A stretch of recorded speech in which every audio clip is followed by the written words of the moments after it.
नमस्कार, जय श्री राम। आप सबका स्वागत है डॉक्टर अंकित शाह चैनल पे। माधव दुबे जी, राम राम जी।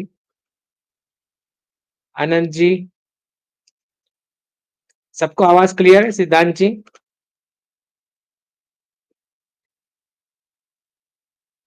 लेट जी हाथ बोल रहे हैं। सबको आवाज क्लियर आ रहा है? नमस्कार उर्विल जी।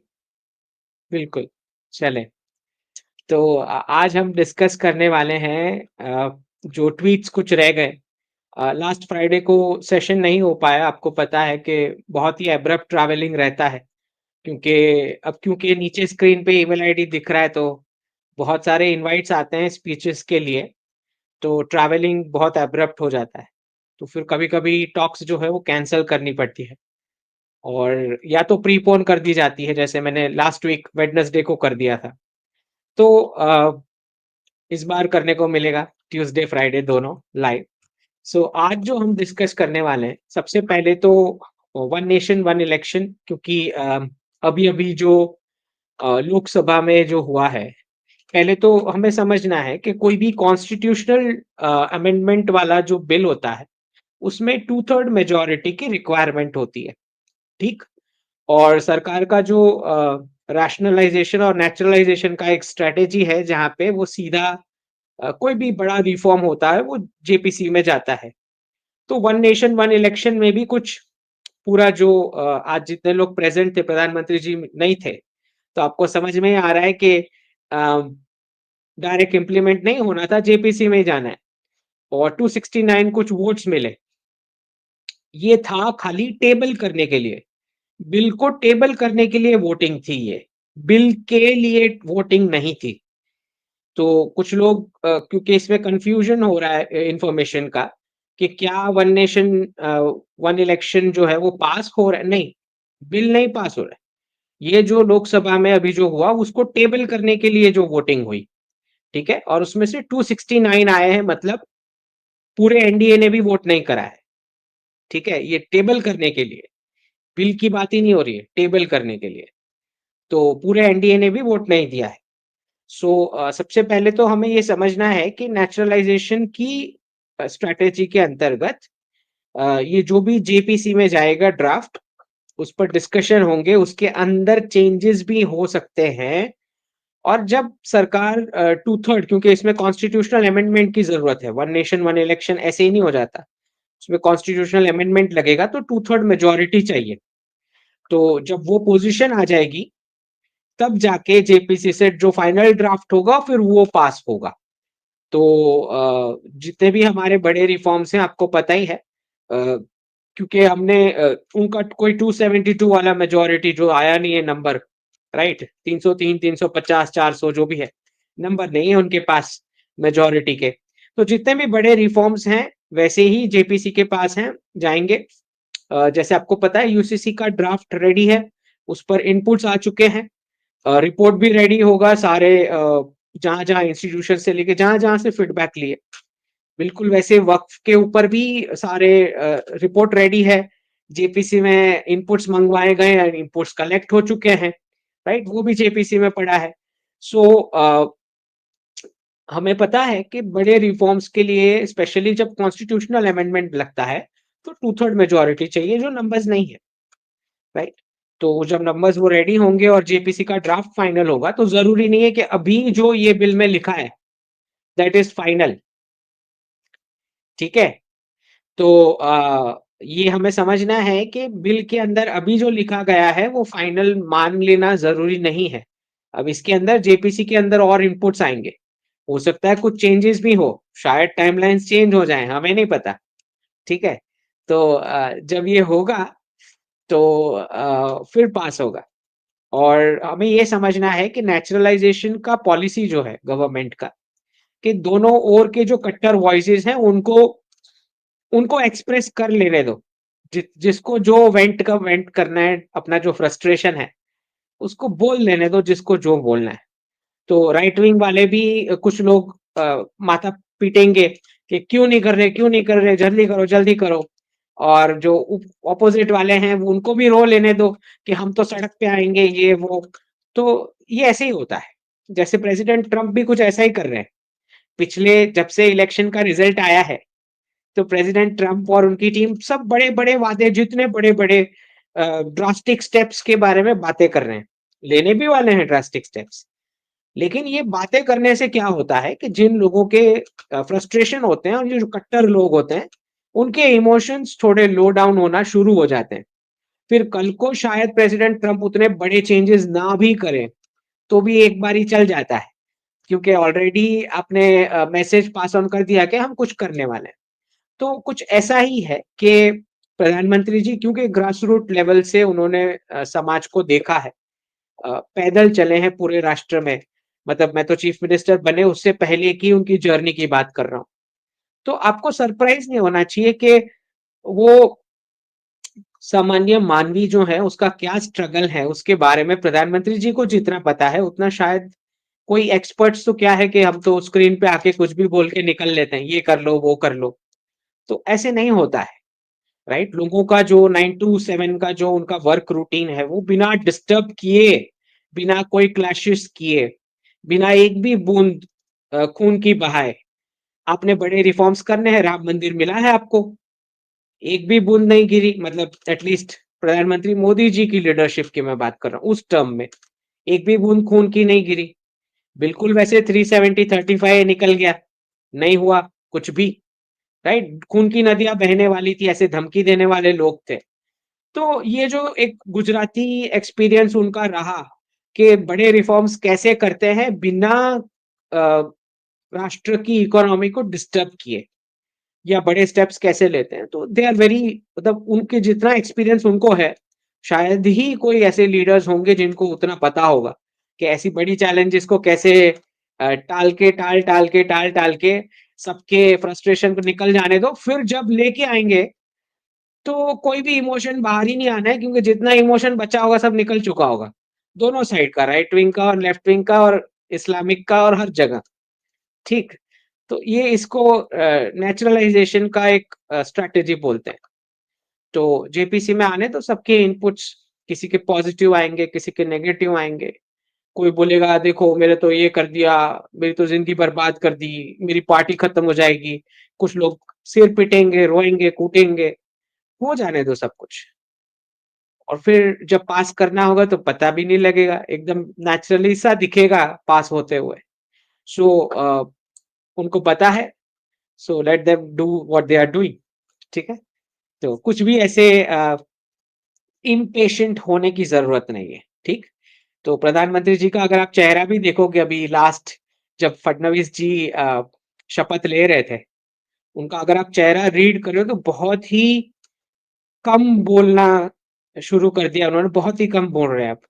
एटलीस्ट थोड़े टाइम से मैंने ये ऑब्जर्व किया है कि ये बस अंदर डाल रहे हैं, जो भी दिख रहा है वो सारे इनपुट्स अंदर जा रहे हैं बस, क्योंकि उनको पता है क्या क्या चैलेंजेस आगे हैं।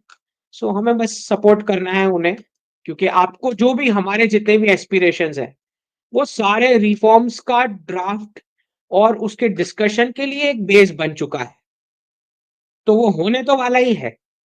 ठीक है, बस ये है कि हमें दुश्मनों को हमारा एड्रेस नहीं देने का है छाती पीट के कि देखो हमने ये किया, ये करने की कोई जरूरत ही नहीं है। ठीक, तो एक जो प्रधानमंत्री जी का पॉलिटिक्स का स्टाइल है कि पहले हो जाने दो। ठीक है, आपको एडवांस में पूरा ये ऑथोरिटेटिव ये टोन बना के चेस्ट थंपिंग करने की कोई जरूरत नहीं। पहले बालाकोट हो जाएगा, फिर आप स्पीचेस देते रहो जितनी देनी है। पहले से देने की जरूरत नहीं है कि हम बालाकोट करने वाले हैं, राइट? सो ऐसे ही होता है। सो और मुझे तो लगता है कि फ्यूचर के जितने भी लीडर्स हैं हमारे, चाहे अमित शाह जी हो, योगी जी हो, फडणवीस जी हो, हेमंत बिस्वा हो, इन सबको थोड़ा थोड़ा वो भी प्रधानमंत्री जी को देख के देख रहे होंगे कि कर ये सब कुछ लेते हैं और फिर भी एग्रेसिव नहीं दिखाई पड़ता। तो ये स्ट्रैटेजी बहुत इंपॉर्टेंट होती है कि आपको दुश्मन को बताना नहीं है कि मेरा एड्रेस है, इधर आ जाओ। सो कुछ कुछ ऐसा ही सीडीएस बिपिन रावत के साथ हुआ, अगर आपने देखा हो तो। मैं तो जो ऑब्जर्व किया हूं वो बता रहा हूं बिपिन रावत जी जब सीडीएस बने तो उनके पीओजे के और इस पर तो स्टेटमेंट्स आते ही थे, लेकिन बहुत सारे उन्होंने पॉलिटिकल स्टेटमेंट्स भी दिए। ना सिर्फ ये, उन्होंने आर्म्स इंडिजिनाइजेशन की भी बात करी बार बार। अब ये हमें समझना है कि जब आर्मी का कोई लीडर होता है, वो सामने से आर्म्स लॉबी जो मिलिट्री इंडस्ट्रियल कॉम्प्लेक्स है पूरे वर्ल्ड का, जो बहुत ही पावरफुल है, आप उसको क्यों बता रहे हो कि आप उसके दुश्मन हो? क्यों बताना क्यों है? जब भी फोर्सेस का तो एक ये डिसिप्लिन होता है कि वो कभी भी अपना पॉलिटिकल इंक्लिनेशन रिवील नहीं करते और कभी भी ऐसी स्ट्रेटेजीज रिवील नहीं करते डिसीजन मेकिंग की जिससे उनको खुद को रिस्क हो जाए। तो जब डिफेंस मिनिस्टर, इसीलिए पॉलिटिशियंस जो है वो इलेक्ट होके आते हैं अपने टर्म के लिए, 5 साल के लिए, 4 साल के लिए, जो भी उनका टर्म है, कि जो एक्चुअली देश चला रहे हैं, चाहे फोर्सेस हो या बाबूज हो, उनकी लाइफ को उतना खतरा ना हो जाए फॉरेन एलिमेंट से, एनिमी एलिमेंट से, राइट? तो जब Rajnath Singh as defence minister, जब वो बोलेंगे कि हाँ इंडिजिनाइजेशन करना चाहिए आर्म्स का, तो लाजमी है कि भाई वो डिफेंस मिनिस्टर हैं तो वो बोलेंगे, तो उनको रिस्क लेने दो, राइट? आर्मी को तो बस ऐसे दिखाना है कि मुझे पता ही नहीं, कुछ चल रहा है बस, मैं तो फॉलो करता हूँ जो ऑर्डर दिए जाते हैं। तो ये हुआ बिपिन रावत जी के साथ कि आपने सामने से अब कौन-कौन एलिमेंट्स इन्वॉल्व होंगे उनके एक्सीडेंट में आए मुझे तो नहीं पता। लेकिन जब आप सामने से एनिमी को बार-बार प्रोवोक करते हो कि मैं तो ये करने वाला हूँ, तो ऐसा होता है। ये राजनीति कुछ फ्यूचर के लीडर्स को भी सीखनी पड़ेगी मोदी जी से, कि कैसे करना भी सब कुछ है, लेकिन ये नहीं करना है कि एड्रेस दे दिया, मैं ही एनिमी हूँ करके। तो ये दिखता है कुछ-कुछ ऐसा टोन कुछ फ्यूचर के यंग लीडर्स में जो सामने से बताते हैं नहीं यार ऐसे ही है। So that is something we need to learn. तो बड़े रिफॉर्म्स हैं, होने वाले हैं, होंगे ही, कोई डाउट ही नहीं है उसमें। और ये जेपीसी में जितना भी गया है उसमें obviously single largest party BJP है, तो उसके मेंबर्स की स्ट्रेंथ उसमें ज़्यादा होगी। जो भी इनपुट्स आने हैं उस पर जो फाइनल ड्राफ्ट भी बनना है, ऑब्वियसली बीजेपी का इनपुट सबसे ज़्यादा होगा जेपीसी में। और फिर जब राइट टाइम आएगा तो आपको पता ही है, हो जाएगा रिफॉर्म। तो बिल्कुल भी निराश होने की ज़रूरत नहीं, क्योंकि ये 269 के नंबर से पता लग रहा है कि कौन-कौन साथ में है इसके लिए, और कौन-कौन साथ में नहीं है तो क्या अरेंजमेंट करनी है, राइट? ये एक ट्रायल रन हो चुका, 269 जो आया है लोकसभा में अभी, उससे ट्रायल रन हो चुका कि आप आइडेंटिफाई कर सकते हो कि कौन-सी पार्टीज़ हैं जो ये रिफॉर्म के सपोर्ट में है, और कौन-सी ऐसी पार्टीज़ हैं जो जिसको आपको अरेंज करना है, जब पास करना होगा तब, ठीक है? तो एक ट्रायल रन हो चुका। अब आते हैं जो मैंने पहला थंबनेल डाला था स्टार्टिंग में, क्योंकि जयशंकर जी का ऑफिशियल इस पर स्टेटमेंट आया कि हम तो कभी डी-डॉलराइज़ेशन करना ही नहीं, वो हमारा ऑब्जेक्टिव ही नहीं है और ना कोई ब्रिक्स करेंसी आ रही है। तो दोनों के दोनों बिल्कुल उनके करेक्ट स्टेटमेंट है। कोई ब्रिक्स करेंसी नहीं आ रही, क्योंकि यही ब्रिक्स करेंसी है। मल्टी करेंसी बास्केट ही ब्रिक्स करेंसी है। उसको नाम नहीं देने वाले। रूपी, रूबल, युआन यही सब ब्रिक्स की करेंसी है, ठीक है? तो कोई कॉमन ब्रिक्स करेंसी तो बात 2022 में थी, जब 5 ही मेंबर्स, कोर मेंबर्स हुआ करते थे, तब तब वो डिस्कशन था। अब तो कोई नहीं आ रही BRICS currency, right? It's a multi currency basket. सारे जो हैं लोकल करेंसीज में, अपना नेशनल करेंसीज में बायलैटरल ट्रेड करेंगे, और देखना हमें ये है कि जितना जितना आप डॉलर से बाहर लेके जा सकते हो ट्रेड, उतना बेटर आपके लिए। तो हाँ, और वैसे भी हमने डी-डॉलराइजेशन करना ही कहाँ है, जब हमारा जो फॉरेन एक्सचेंज का रिजर्व्स है वो डॉलर में है ही नहीं। टोटल अमाउंट पूरी डॉलर में नहीं है, सिर्फ लिखी जाती है डॉलर में। ओके, तो हम तो ऑलरेडी डी डॉलराइज्ड हैं, उससे मल्टी करेंसी बास्केट, और उसमें गोल्ड का पोर्शन भी है। तो हम नहीं कर रहे डी, हम तो दूसरों को बोल रहे हैं कि आप करो लोकल करेंसीज में ट्रेड। तो जयशंकर जी बिल्कुल सही बता रहे हैं, राइट? ना कोई ब्रिक्स करेंसी आ रही, ना डी डॉलराइजेशन हमारा गोल है। हमारा गोल ये हो ही नहीं सकता है, क्योंकि हम ऑलरेडी हमारे फॉरेन एक्सचेंज का रिजर्व मल्टी करेंसी बास्केट में है। दूसरा हमें ये समझना है कि ये जो बात चली प्रेसिडेंट ट्रम्प की, जितनी भी इकोनॉमिक पॉलिसीज कुछ 2-3 वीक से जितने भी स्टेटमेंट्स आ रहे हैं, तो इतना गड़बड़ है, क्योंकि सारे कॉन्ट्राडिक्टरी स्टेटमेंट्स आ रहे हैं। एक तरफ बोल रहे हैं कि अब हम एक्सपोर्ट करना चाह रहे हैं। आज सुबह भी मैंने देखा कि जो बड़ी एक इन्वेस्टर कंपनी ग्रुप है, उनको बोल रहे हैं कि 100 बिलियन लगा रहे हो तो अब 200 लगा लो। तो हालत हालत उस तरह की पतली हो रखी है कि पहले बाकी का वर्ल्ड समिट करता था इन्वेस्टमेंट, अमेरिकन इन्वेस्टमेंट के लिए। अब क्योंकि प्रिंटिंग मशीन बंद होने को आ रहा है, तो अब उनको इन्वेस्टमेंट चाहिए, और क्योंकि इंफ्रास्ट्रक्चर पे उन्होंने ध्यान नहीं दिया बहुत, क्योंकि मैन्युफैक्चरिंग पूरा चाइना को भेज दिया गया था। तो अब जो है इनको ये देखना है कि कैसे बाहर के लोग अमेरिका में इन्वेस्ट करेंगे, तो वो इंफ्रास्ट्रक्चर कंप्लीट कर पाए, मैन्युफैक्चरिंग प्लांट्स लगा पाए, और मेड इन यूएस प्रोडक्ट्स उस प्राइस पॉइंट पे लेके आए जहां पे बाकी के देश परचेस कर पाए।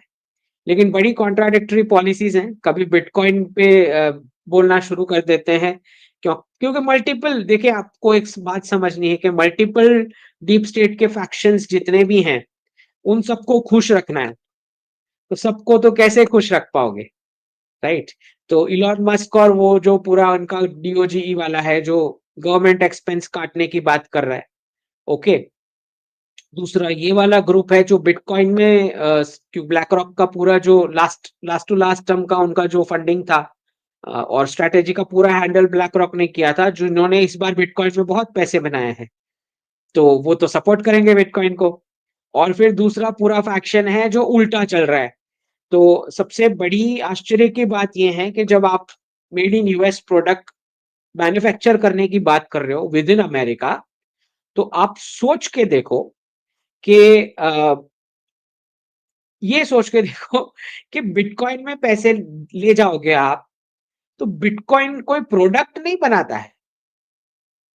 बिटकॉइन से मेड इन यूएस पैसे आप उस जगह पे डालोगे ना जहां प्रोडक्टिविटी आ रही है, कोई रियल प्रोडक्ट बन रहा हो, राइट? तो एक तो ऑलरेडी आपका डॉलर जो फियाट करेंसी है, जॉब्स में ले ऑफ्स आ रहे हैं, आप बोल रहे हो मैन्युफैक्चर करना है, और फिर बोल रहे हो bitcoin is as good as digital gold, reserve बनाएंगे बिटकॉइन का, परचेस करेंगे। वो वहां से भी कोई प्रोडक्टिविटी नहीं आनी है।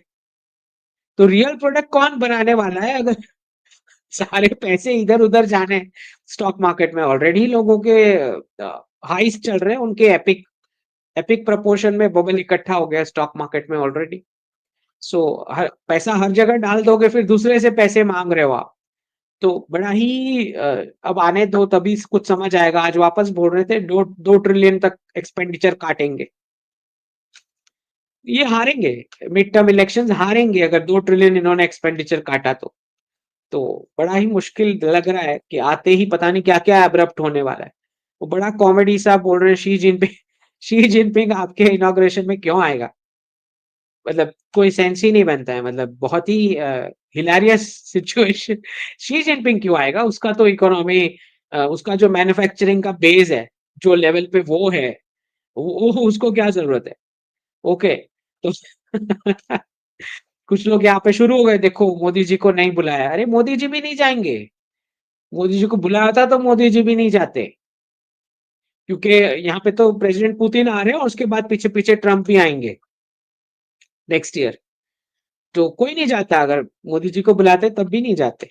सो यू गॉट टू अंडरस्टैंड कि इकोनॉमी की हालत उतनी टाइट हो रखी है इनकी, कि टेक्सास और फ्लोरिडा ने तो गोल्ड बैक करेंसी के ऊपर उनके आ चुके हैं डॉक्यूमेंट्स, डिस्कशन के लिए बिल्स आ चुके हैं। गोल्ड और सिल्वर बैक करेंसी के ऊपर दोनों स्टेट, टेक्सास और फ्लोरिडा, जो दोनों रिपब्लिकन हब्स माने जाते हैं बड़े, ओके। सो पीछे से वो सीबीडीसी की तैयारी हो रही है, गोल्ड सिल्वर लिंक्ड। तो ये है, इतना इनका गड़बड़ी हो चुका है। ऊपर से डॉजी कॉइन, क्योंकि अब इलॉन मस्क ज्वाइन कर रहा है, तो उसकी उसके कॉइन को कैसे आप छोड़ सकते हो? तो यही सब गड़बड़ है इनकी इकोनॉमिक्स में। और आप जानते ही हैं कि जिस प्रकार से प्रेसिडेंट ट्रम्प का रवैया है डील करने का, बार्गेनिंग करने का और एब्रप्ट डिसीजन लेने का, तो चाइना के साथ तो पूरा इनका डीकपलिंग तय है। ठीक। अ, अब हम ट्वीट्स में एक्सप्लेन कर लेता हूं अब, है ना। तो let me present full screen.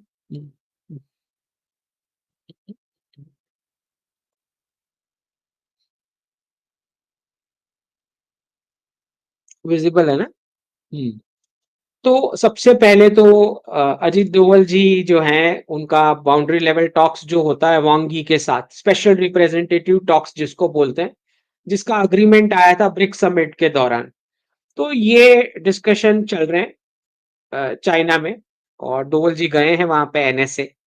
तो मुझे ये दिखाई पड़ता है, मैंने आज प्रेडिक्शन दे दिया है कि मुझे ये दिखाई पड़ता है कि अब दोनों के बीच कंपटीशन शुरू होगा, एक बहुत ही अलग प्रकार का कंपटीशन, कि साउथ ईस्ट एशिया के नेशंस जिसको इंडो चाइना हम बोलते हैं, इंडो पैसिफिक बोलो, वो नेशंस में धर्म की स्थापना कौन पहले करेगा, स्पेशली जो बुद्धिज्म की बात हो रही है। तो इसमें अब कंपटीशन बढ़ने वाला है। और दिक्कत यह है कि क्योंकि चाइना का एक उन्होंने कल्चरल रेवोल्यूशन करके बहुत ज्यादा उनका वाइप आउट हो चुका है धार्मिक इन्फ्लुएंस कंट्री में से। तो पहले तो चाइना के अंदर भी रिवाइव करना है और फिर साउथ ईस्ट एशिया को इन्फ्लुएंस करना है। ये दोनों काम उनके पड़े हैं, जबकि हमारी स्थिति उतनी खराब नहीं है। सो अब ये कंपटीशन अब शुरू होने वाला है, क्योंकि जैसे ग्लोबल पोलिसिंग का रोल यूएस का कम होता जाएगा डी डॉलराइजेशन से, वैसे वैसे सारे रीजियन के पावर्स अपने मसल्स फ्लेक्स करना शुरू करेंगे कि किसका कौन सी बाउंड्री तक किसका इन्फ्लुएंस ज्यादा रहने वाला है। तो आप जानते ही हैं कि मिलिट्री बेड़े जो नेवी के हैं वो हम वहां तक तो भेजते ही हैं, आपको पता है क्वाड में हम इसीलिए ज्वाइन किए हैं, वहां तक हम वॉर एक्सरसाइज कर पाए।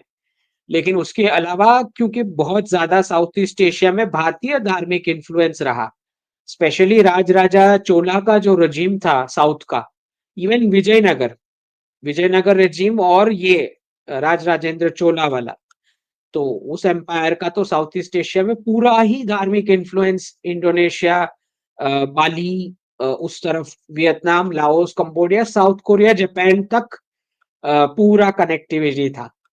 तो अब दोनों के दोनों मसल फ्लेक्स करेंगे कि धार्मिक कनेक्टिविटी किसकी ज्यादा है। ओके, क्योंकि इनडायरेक्टली वैसे ही आप इन्फ्लुएंस भी कर पाओगे। ठीक। दूसरा, ये मैंने प्रेडिक्शन डॉलर के ऊपर जो दिया था, अनिरुद्ध जी हैं, कोई एस्ट्रोलॉजर है, लोग बोलते हैं जाने माने हैं। तो उन्होंने बोला था कि जनवरी से नवंबर 2024 के बीच रुपी जो है वो अप्रिसिएट होगा, और फिर भारत का इकोनॉमिक प्रोग्रेस फटाफट से होगा। तो ये मैंने 14 अक्टूबर 2023 उस दिन मैंने बताया कि ये सही नहीं है आपका आकलन, जनवरी टू नवंबर 2024 में कुछ नहीं होने वाला है। ठीक है। डॉलर जो है वो पीक करेगा, 1995 की रेंज तक जा सकता है जब क्राइसिस पीक पे होगा, उसके बाद थोड़ा नीचे आएगा, और सबसे पहला ट्रिम जो है वो लास्ट क्वार्टर 2025 से शुरू होगा नेगोशिएशंस के बाद। ठीक है। तो यही जो मैंने प्रेडिक्शन दिया था उस पर आज दो हेडलाइंस आ चुकी हैं। एक 17 दिसंबर आज, Financial Times, dollar set to extend Trump rally, मतलब डॉलर बढ़ेगा। और 16 दिसंबर 2024 ब्लूमबर्ग का आया है कि dollar's Trump fuelled gains face a reality check late next year, मतलब लास्ट क्वार्टर ऑफ 2025 में ट्रिमिंग होगी।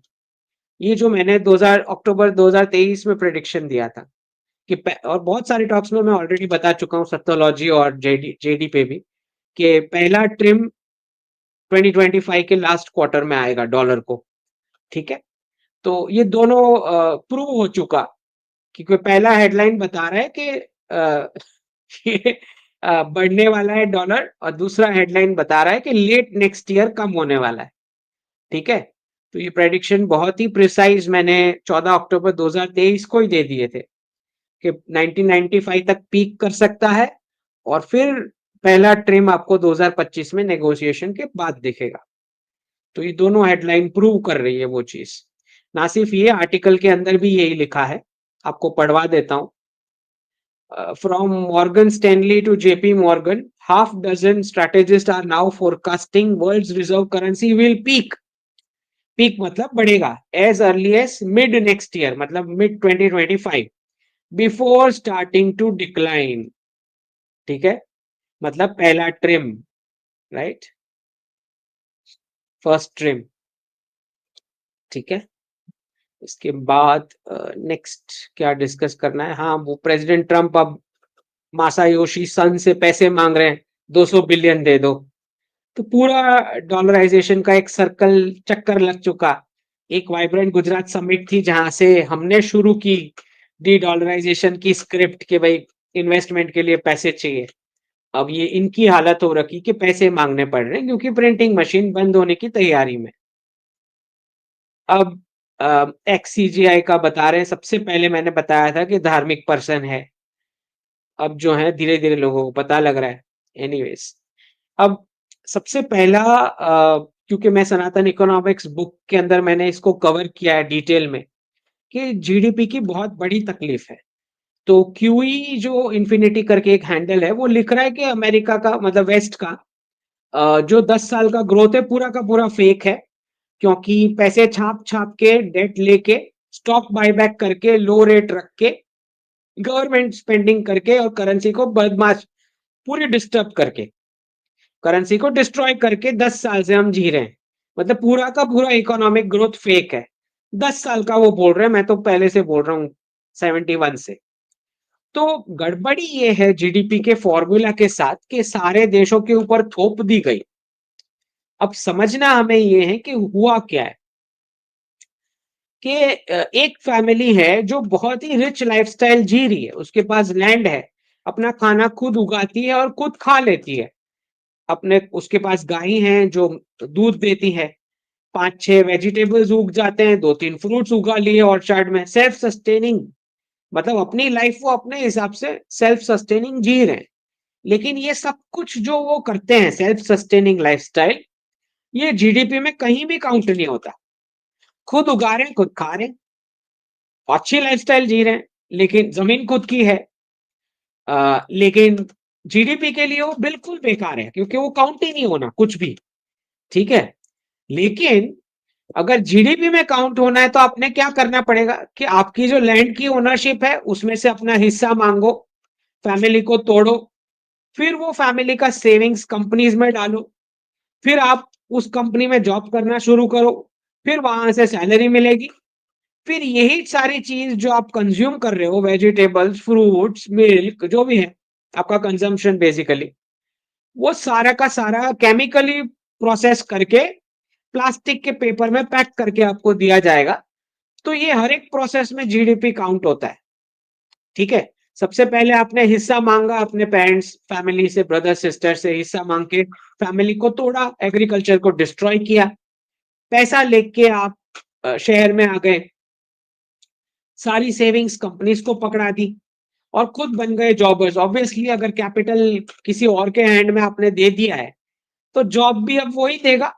आप तो लायक रहे नहीं सेल्फ एम्प्लॉयमेंट के, पैसे आपने दे दिए हैं, तो फिर तो यही है।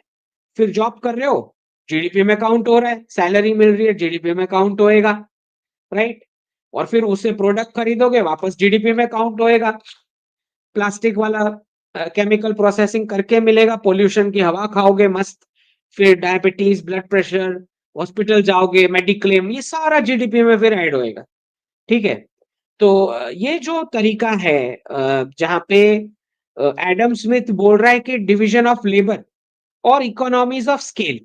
डिवीजन ऑफ लेबर का अर्थ होता है कि जितना भी प्रोसेस है कोई भी गुड्स बनाने के लिए, उसके इतने भाग कर दो और उसको अलग अलग फैक्ट्रीज में लेके जाओ।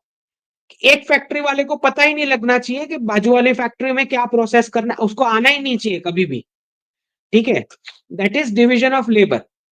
और इकोनॉमीज ऑफ स्केल मतलब जितना ज्यादा क्वांटिटी में वो बिकेगा, मतलब डाइवर्सिटी खत्म कर देनी है प्रोडक्ट्स की, डिजाइन्स। जितना ज्यादा बिकेगा उतना ज्यादा प्रॉफिट। तो ये करने जाने में एक जो फैमिली और कम्युनिटी यूनिट जो पूरा प्रोडक्ट बना के जी रही थी, अपने फैमिली मेंबर्स के अंदर ही, अपने कम्युनिटी मेंबर्स के अंदर ही बना के जी रही थी, जहां पे जीरो अनएम्प्लॉयमेंट, जीरो इन्फ्लेशन, क्योंकि आजू बाजू वाले से भी आपने गुड्स या प्रोडक्ट्स एक्सचेंज कर लिए बार्टर में, राइट। सेल्फ सस्टेनिंग मॉडल है, ना कोई पोल्यूशन ना कुछ, राइट, ना पॉवर्टी, ना अनएम्प्लॉयमेंट, ना इन्फ्लेशन। तो ऐसी लाइफ जो जी रहे थे, अच्छी खासी रिच लाइफस्टाइल, उसको जो है यहाँ पे जॉब पे डाल के पूरा जीडीपी में काउंट करा रहे हैं, ठीक है। तो ये जो एडम स्मिथ है, उसने क्या करा कि अगर आपको जीडीपी ऊपर ले जाना है तो लोगों को गरीब बनना पड़ेगा, और लैंड की ओनरशिप छोड़नी पड़ेगी, फ्लैट में ईएमआई 40 साल भरो लोन लेके।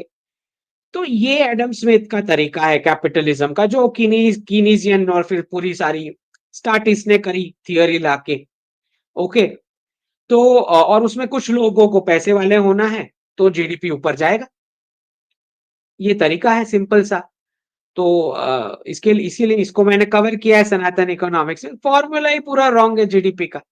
तो दिक्कत ये है। अच्छा, कुछ क्वेश्चंस आए मुझे।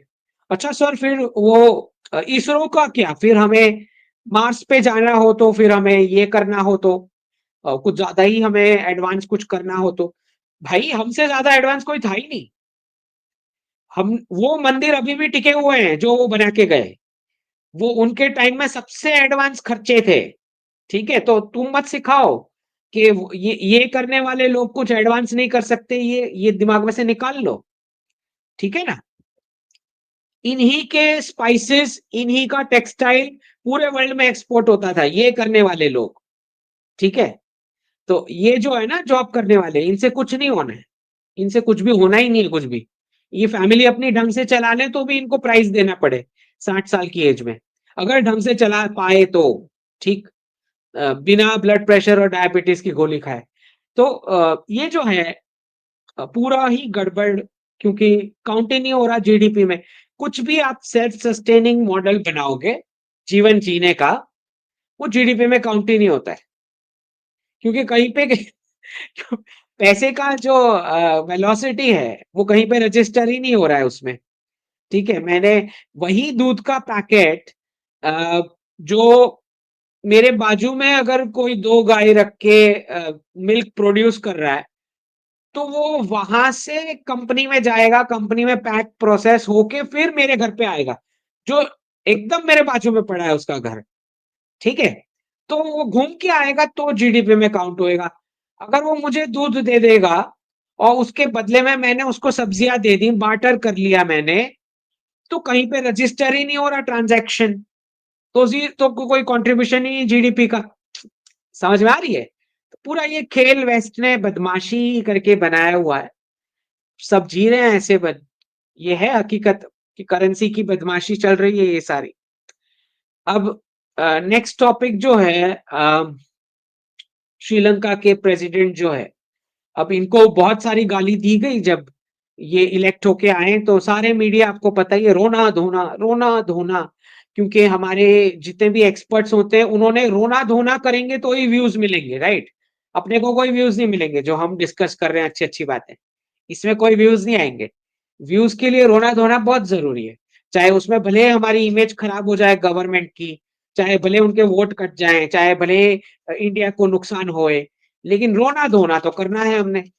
तो ये जो है, जैसे ही ये दिशा नायके जो हैं वो इलेक्ट होके आए, तो सारे शुरू हो गए, देखो लेफ्टिस्ट आ गया, चाइना ने बिठा दिया, ये वो कुछ भी बकवास। और फिर मैंने जब उस दिन, उसी दिन सितंबर 22 को, जब मैंने 6 फरवरी का मैंने पोस्ट किया कि वो वही लीडर हैं जो जयशंकर जी और दोवल जी को मिल के आए हैं, फरवरी में मिल के गए थे, भले सितंबर में इलेक्ट हुए हो, राइट। तो हमको आता है मैनेज करना, हम ऐसा नहीं है कि गवर्नमेंट को कुछ पता ही नहीं है, ओके। तो ये दिशा नायके जो है पूरा अपना डेलीगेशन लेके आए थे 5 दिन, अहमदाबाद, न्यू दिल्ली, तिरुवनंतपुरम, हर जगह घूमे थे, और अ, जयशंकर जी से भी मिले और दोवल जी से भी। तो ऐसा नहीं होता है कि लीडर आ गया तो बस आप रोना धोना शुरू कर दो।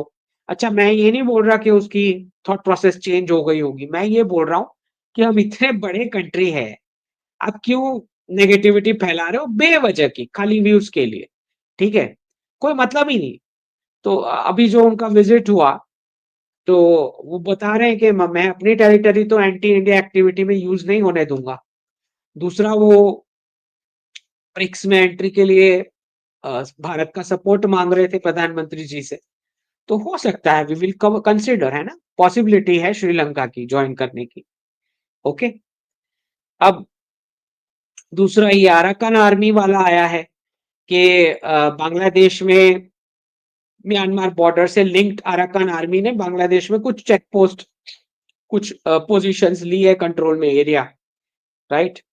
तो यही चीज जब मैंने बोली 1.5 महीने पहले, जब मिजोरम के चीफ मिनिस्टर कुकीज ओ लैंड की बात करने यूएस की स्पीच में, इतनी गाली पड़ी उनको कि ये देखो कुछ रिबेल करना चाह रहे हैं, एंटी इंडिया बात करके आ गए, कोई कंफर्मेशन नहीं दे रहे। अरे भाई, थोड़ा कुछ तो समझो आप। तो जितना भी कुकी का एक्टिविटीज है वो म्यांमार बॉर्डर से क्रॉस होके सप्लाईज होती है, मिजोरम के थ्रू मणिपुर में होती है। ठीक है। तो हम ये कह रहे हैं कि आप मेइतेई कम्युनिटी को मणिपुर दे दो, और आप जाके बांग्लादेश और म्यांमार में आपको कुकी लैंड बनाना है, क्रिश्चियन लैंड बनाना है, आपको जो लैंड बनाना है, आपको जो करना है आप करो, हमको कोई प्रॉब्लम नहीं है। ठीक है। तो ये अभी म्यांमार की अराकान जो आर्मी है, उन्होंने कुछ यहाँ पे नीचे बांग्लादेश में शुरू किया है। तो हमको हमको क्या लेना देना भाई, हम तो हमारा मणिपुर का प्रॉब्लम सॉल्व करने के लिए अगर कुछ सपोर्ट देना होगा तो डी रेडिकलाइजेशन हमारी प्रायोरिटी है। तो हम तो जाएंगे बांग्लादेश के खिलाफ, अगर कुछ एक्शन लेने की जरूरत पड़ती है, कुछ सप्लाईज या सपोर्ट देने की जरूरत पड़ती है अराकान आर्मी को, तो हम करेंगे। और अगर कुकीज को ऐसा कोई लॉन्ग टर्म नेशनलिज्म वाला कुछ ऑब्जेक्टिव मिल जाता है और मणिपुर को छोड़ देते हैं, तो उससे अच्छी क्या बात हो सकती है, होने दो, राइट। तो तब कोई मान नहीं रहा था कि इंडिया चाइना का रिलेशन अच्छा हो सकता है। मैं तो 3 साल से बता रहा था, लेकिन 3 साल से ये लोग रोज वॉर करा रहे थे चाइना के साथ, सारे एक्सपर्ट्स। मैं बोल बोल के थक गया कि नहीं करो, ये एनालिसिस रॉन्ग है। बट जाने दो। अब ये जो है डिमिशनराइजेशन का न्यूज आया है कि भाई चावल की क्वालिटी अच्छी नहीं मिल रही क्रिश्चियंस को। ये होना ही था, क्योंकि फंडिंग का प्रॉब्लम धीरे धीरे वेस्ट में है, तो ऑब्वियसली वेटिकन को थोड़ा रिफ्लेक्ट होगा ही।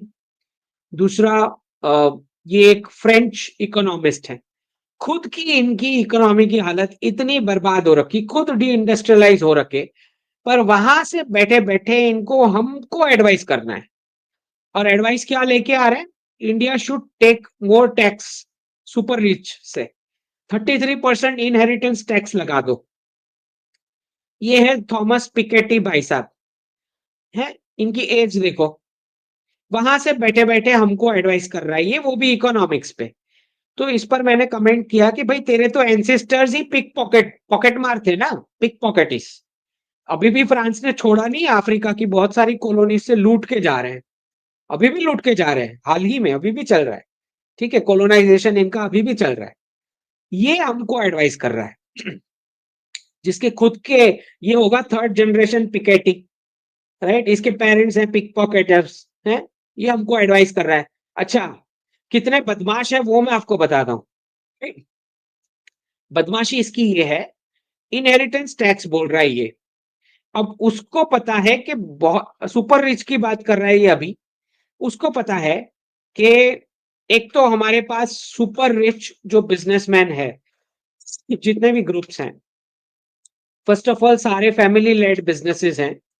इनके जैसे नहीं है कि फ्रॉड करके भाग जाओ और फिर बैंक्रप्सी फाइल कर दो कंपनी की, राइट। एक कॉल में 20,000 को जूम कॉल के बुला के ले ऑफ कर दो। इनके जैसी नहीं है हमारी स्थिति। तो इनको प्रॉब्लम हो रहा है कि फैमिली कैसे बिजनेस लीड कर सकती है, तो फैमिली को तुड़वाओ। दूसरा, कुछ ही बिजनेसमैन हमारे स्ट्रांग हैं, तो अगर वो वीक कर दिए गए बड़े बिजनेसमैन कुछ ही हैं, उनको ये टैक्स लगा के आपने उनका बिजनेस वीक करा दिया, तो सबसे पहले एम्प्लॉयमेंट की मार लगेगी। दूसरी, जो डीप स्टेट की कंपनीज यहाँ पे शिफ्ट होके डोमिनेट करना चाह रही है मार्केट कब्जा करने को, उनको इजी हो जाएगा जब ये लोग वीक होंगे तो। इनकी बदमाशी देखो, इतनी कम एज में इनको पॉकेट मारी कितनी अच्छी से आती है। वहां से बैठे बैठे हमारे जेब में से पैसे चुराने हैं इस बंदे ने। तो इनको ना बराबर से पिटाई करो जहां भी सोशल मीडिया में दिखाई दे, जैसे ही इंडिया को एडवाइस करना शुरू करें। दूसरा, हमारे जो कुछ लोग बोल रहे हैं कि वसीम अकरम है, मुझे तो नहीं पता, बट यहाँ पे पैलेस्टीन का बैग लेके घूम रहे हैं। तो मैंने बोला पैलेस्टीन वाले इतने खुश हो गए, वो फरदीन खान को सिटीजनशिप ऑफर कर रहे हैं इनको देख के। बदमाशी है, कितनी बदमाशी है मतलब। यहाँ पे पैलेस्टीन का बैग लेके कश्मीर पंडित्स नहीं दिखाई देते इनको, उसका बैग लेके घूमो ना। ये हाँ, घर वापसी का कुछ थोड़ा थोड़ा सिग्नल शुरू हो चुका है, होना ही था भगवान राम की स्थापना के बाद। तो हम यही मांग रहे हैं कि भाई, जितना आप अपने पेरेंट्स को रिस्पेक्ट करें, अपने एंसेस्टर्स को जो हिंदू थे, इससे ज्यादा और कुछ हम मांग भी नहीं रहे। और मैं तो मानता हूं कि योगी जी के ऊपर ये सबसे बड़ी रिस्पॉन्सिबिलिटी है उत्तर प्रदेश में, क्योंकि 20 करोड़ की हमारी जनसंख्या है उस स्टेट की। और अगर आप घर वापसी का एक अच्छा सा model, proven model, verifiable model बना के देते हो, तो फिर बाकी के स्टेट्स के लिए बहुत ही अच्छा अनुकरणीय मेथडोलॉजी सेट हो जाएगा बाकी सबके लिए भी। तो जब आप देख रहे हो कि अयोध्या कैसे उसकी इकोनॉमी पर कितना कंट्रीब्यूशन आ रहा है, अभी जो कुंभ चल रहा है उसमें भी 45 करोड़, राइट, 45 करोड़ लोग आएंगे उत्तर प्रदेश के अंदर। आप सोचो कितना बड़ा इकोनॉमी को बूस्ट मिलने वाला है उत्तर प्रदेश की। तो आप सोच के देखो कि एक ऐसा धार्मिक स्टेट जहां पे मंदिर रिवाइव हो रहे हैं, अभी संभल में भी आपने देखा कि कैसे जितने भी मंदिर हैं, क्योंकि हिंदू वहां से पलायन कर चुके हैं संभल से, तो ये जो है रिवाइवल के साथ साथ हमें ये इंश्योर करना है कि अगर होम कमिंग हो पाता है सेलिब्रेटरी फॉर्मेट में, क्लैशेस के तौर पे नहीं, सेलिब्रेटरी फॉर्मेट में अगर वो घर वापसी करते हैं, तो हमें इसको बढ़ावा देना चाहिए। ठीक।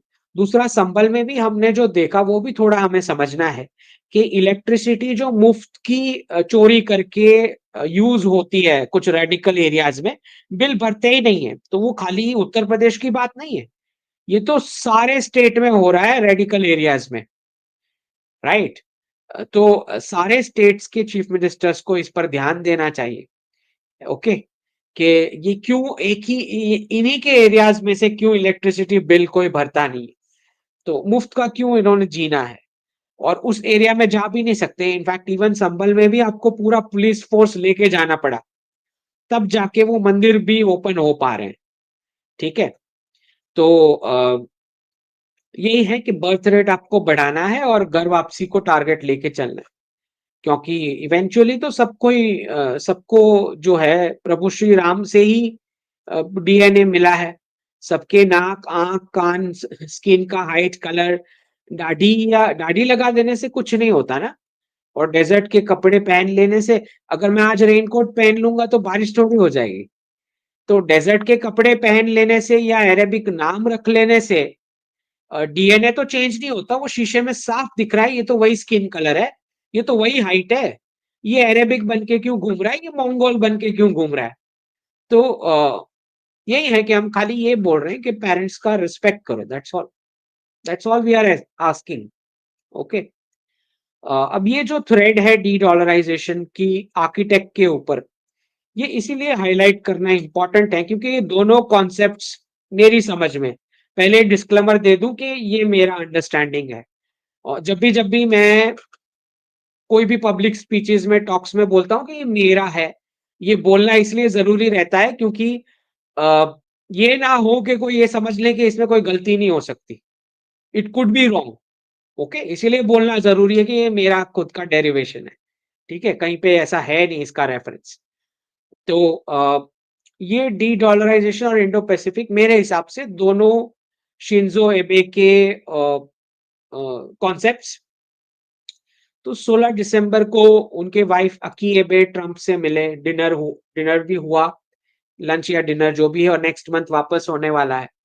तो इसमें बताया जा रहा है कि ट्रंप और मिसिज एबे ने क्लोज रिलेशनशिप मेंटेन करके रखे हैं जब से शिंजो एबे की हत्या हुई, और चेक भी करते रहते हैं प्रेसिडेंट ट्रंप, उनकी हेल्थ पूछते रहते हैं, और उससे पता लग रहा है कि उनका कितना बड़ा रोल है वर्ल्ड स्टेज में। As a widow of one of Japan's long serving leaders, मतलब लीडर की वाइफ जो मर चुके हैं, उस लीडर की वाइफ होने से उसके बावजूद उनका इतना वैश्विक इन्फ्लुएंस उनका आज भी रहता है, क्योंकि दो बड़े कॉन्सेप्ट्स हैं, कोई छोटे कॉन्सेप्ट्स नहीं है जो दोनों शिंजो एबे ने दिए। तो ना सिर्फ ये, इस पर मैंने पूरा सीरीज बनाया, इस पर थ्रेड डाला है मैंने, तो जो लोग नहीं फॉलो कर रहे हैं वो ट्विटर हैंडल ये फॉलो करना शुरू कर दें, अंकित एट IIMA। और नीचे आपको टिकर में भी इंस्टाग्राम हैंडल दिख रहा होगा, वो भी आप फॉलो कर सकते हैं। और दूसरा, जिन्होंने ये यूट्यूब सब्सक्राइब नहीं किया है, प्लीज सब्सक्राइब, है ना।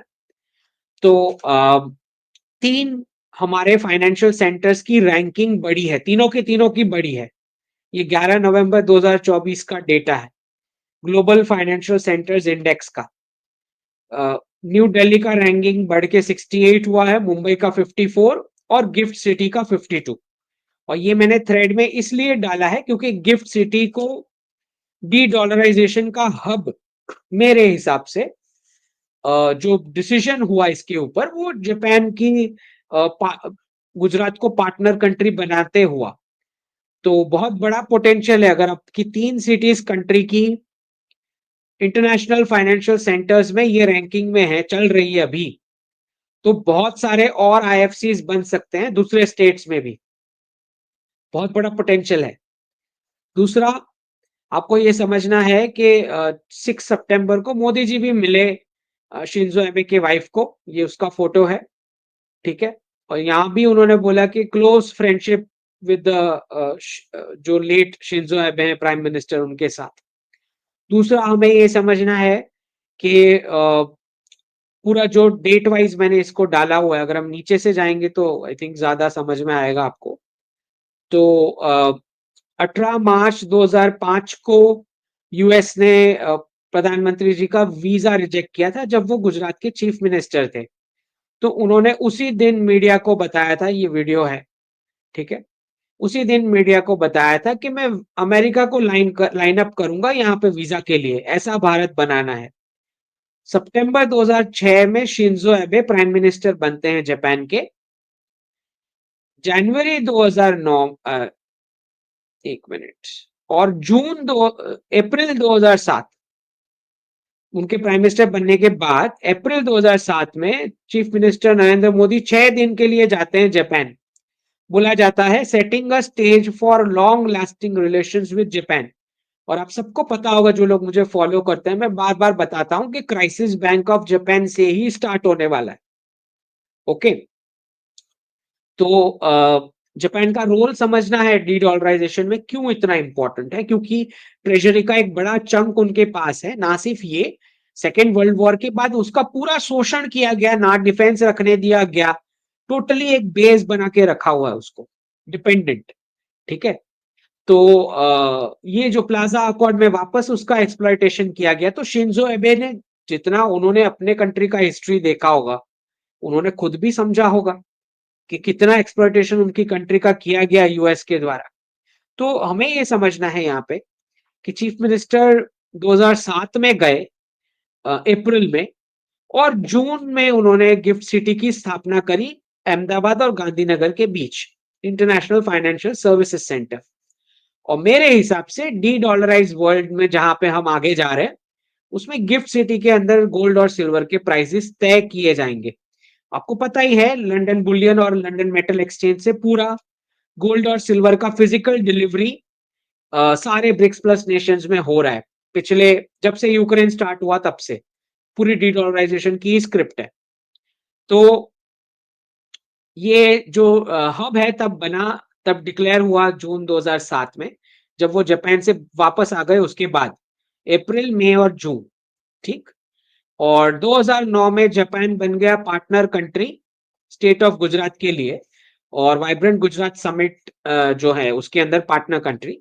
और पहली बार ऐसा हुआ कि कोई कंट्री किसी स्टेट का पार्टनर कंट्री बना हो। और उसके बाद जब प्रधानमंत्री बने तो शिंजो एबे 3 ही ट्विटर अकाउंट को फॉलो करते थे, उसमें से एक नरेंद्र मोदी जी का। तो उन्होंने तुरंत इनवाइट किया उनको जापान, ठीक है। तो ये पूरा कनेक्टेड है, पूरा रीसेट, फाइनेंशियल रीसेट जापान से ही कनेक्टेड है, ये तो तय है। तो हमने भी जो दिसंबर का डिप प्रेडिक्ट किया था, उसमें आज 17 हो चुकी है। तो हमारे पास अभी 2-3 दिन है। जैसे बैंक ऑफ जापान का मीटिंग क्लोज होता है तो हमें समझ में आएगा कि कितना रेट हाइक होता है, और फेड का मीटिंग भी है साथ में। तो फेड का भी थोड़े टाइम बाद पता लग जाएगा कि क्या डिसीजन आ रहा है। उन दोनों से पता लग जाएगा हमें कि कितना डिप हो सकता है दिसंबर में, होएगा कि नहीं होएगा। अगर नहीं होएगा, अगर बैंक ऑफ जापान और फेडरल रिजर्व ने, मतलब उनको ग्लोबल मार्केट फोर्सेस से सिग्नल अभी तक नहीं मिला है जो करने का है, और डिप नहीं होता उतना बड़ा, सपोज जो मैंने बताया 3.5 से 7% के बीच वेस्टर्न स्टॉक मार्केट में, अगर नहीं होता है तो इसका मतलब होगा कि नेक्स्ट ईयर के डिप्स और भी ज्यादा बड़े होंगे, अगर ये वाला नहीं हुआ तो हमें नजर गड़ाए रखनी है बैंक ऑफ जापान पे। इसीलिए ये मीटिंग भी इंपॉर्टेंट इसीलिए है, नजर गड़ाए रखनी है हमने बैंक ऑफ जापान पे और फेडरल रिजर्व पे कि क्या पॉलिसीज के अनाउंसमेंट्स आते हैं, ठीक है। नेक्स्ट, आई थिंक ये कवर कर लिया है हमने।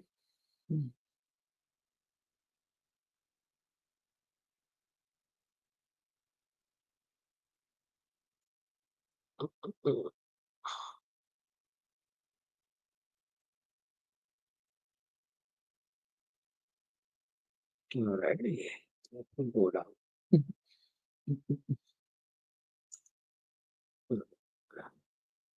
अब ये बहुत इंपॉर्टेंट है, आई थिंक ये मैं कवर करना रह गया। एडम स्मिथ जो है उसको मैं बोल रहा हूं कि आपको पढ़ाया जाएगा इज फादर ऑफ कैपिटलिज्म। मैं बोल रहा हूं he is the father of communism. Karl Marx नहीं। कार्ल मार्क्स जो है वो तो कॉन्सिक्वेंस है, जो कैपिटल डिप्लॉय हुआ कम्युनिज्म फैलाने के लिए, उसके कॉन्सिक्वेंस में कार्ल मार्क्स आया। पहले एडम स्मिथ ने सोसाइटी का ये कैपिटलिज्म में डिवीजन ऑफ लेबर और इकोनॉमीज ऑफ स्केल ये करके सोसाइटी का इतना एक्सप्लॉयटेशन किया, सबका एंटरप्रेन्योरशिप बर्बाद करके, सबको जॉबर्स में गरीब बना के, पूरे पूरे देशों को कॉलोनीज में, उस वो एक्सप्लॉयटेशन हो जाने के बाद कार्ल मार्क्स का जन्म हुआ है। तो कम्युनिज्म का फादर एडम स्मिथ है, कार्ल मार्क्स नहीं है। ओके। तो कार्ल मार्क्स तो कॉन्सिक्वेंस है, जो पैसे लगाए गए कम्युनिज्म के ऊपर, उसमें से कार्ल मार्क्स का जन्म हुआ कि भाई आपने सोसाइटी का इतना एक्सप्लॉयटेशन कर दिया है, तो अब मुझे चीजें फ्री में चाहिए।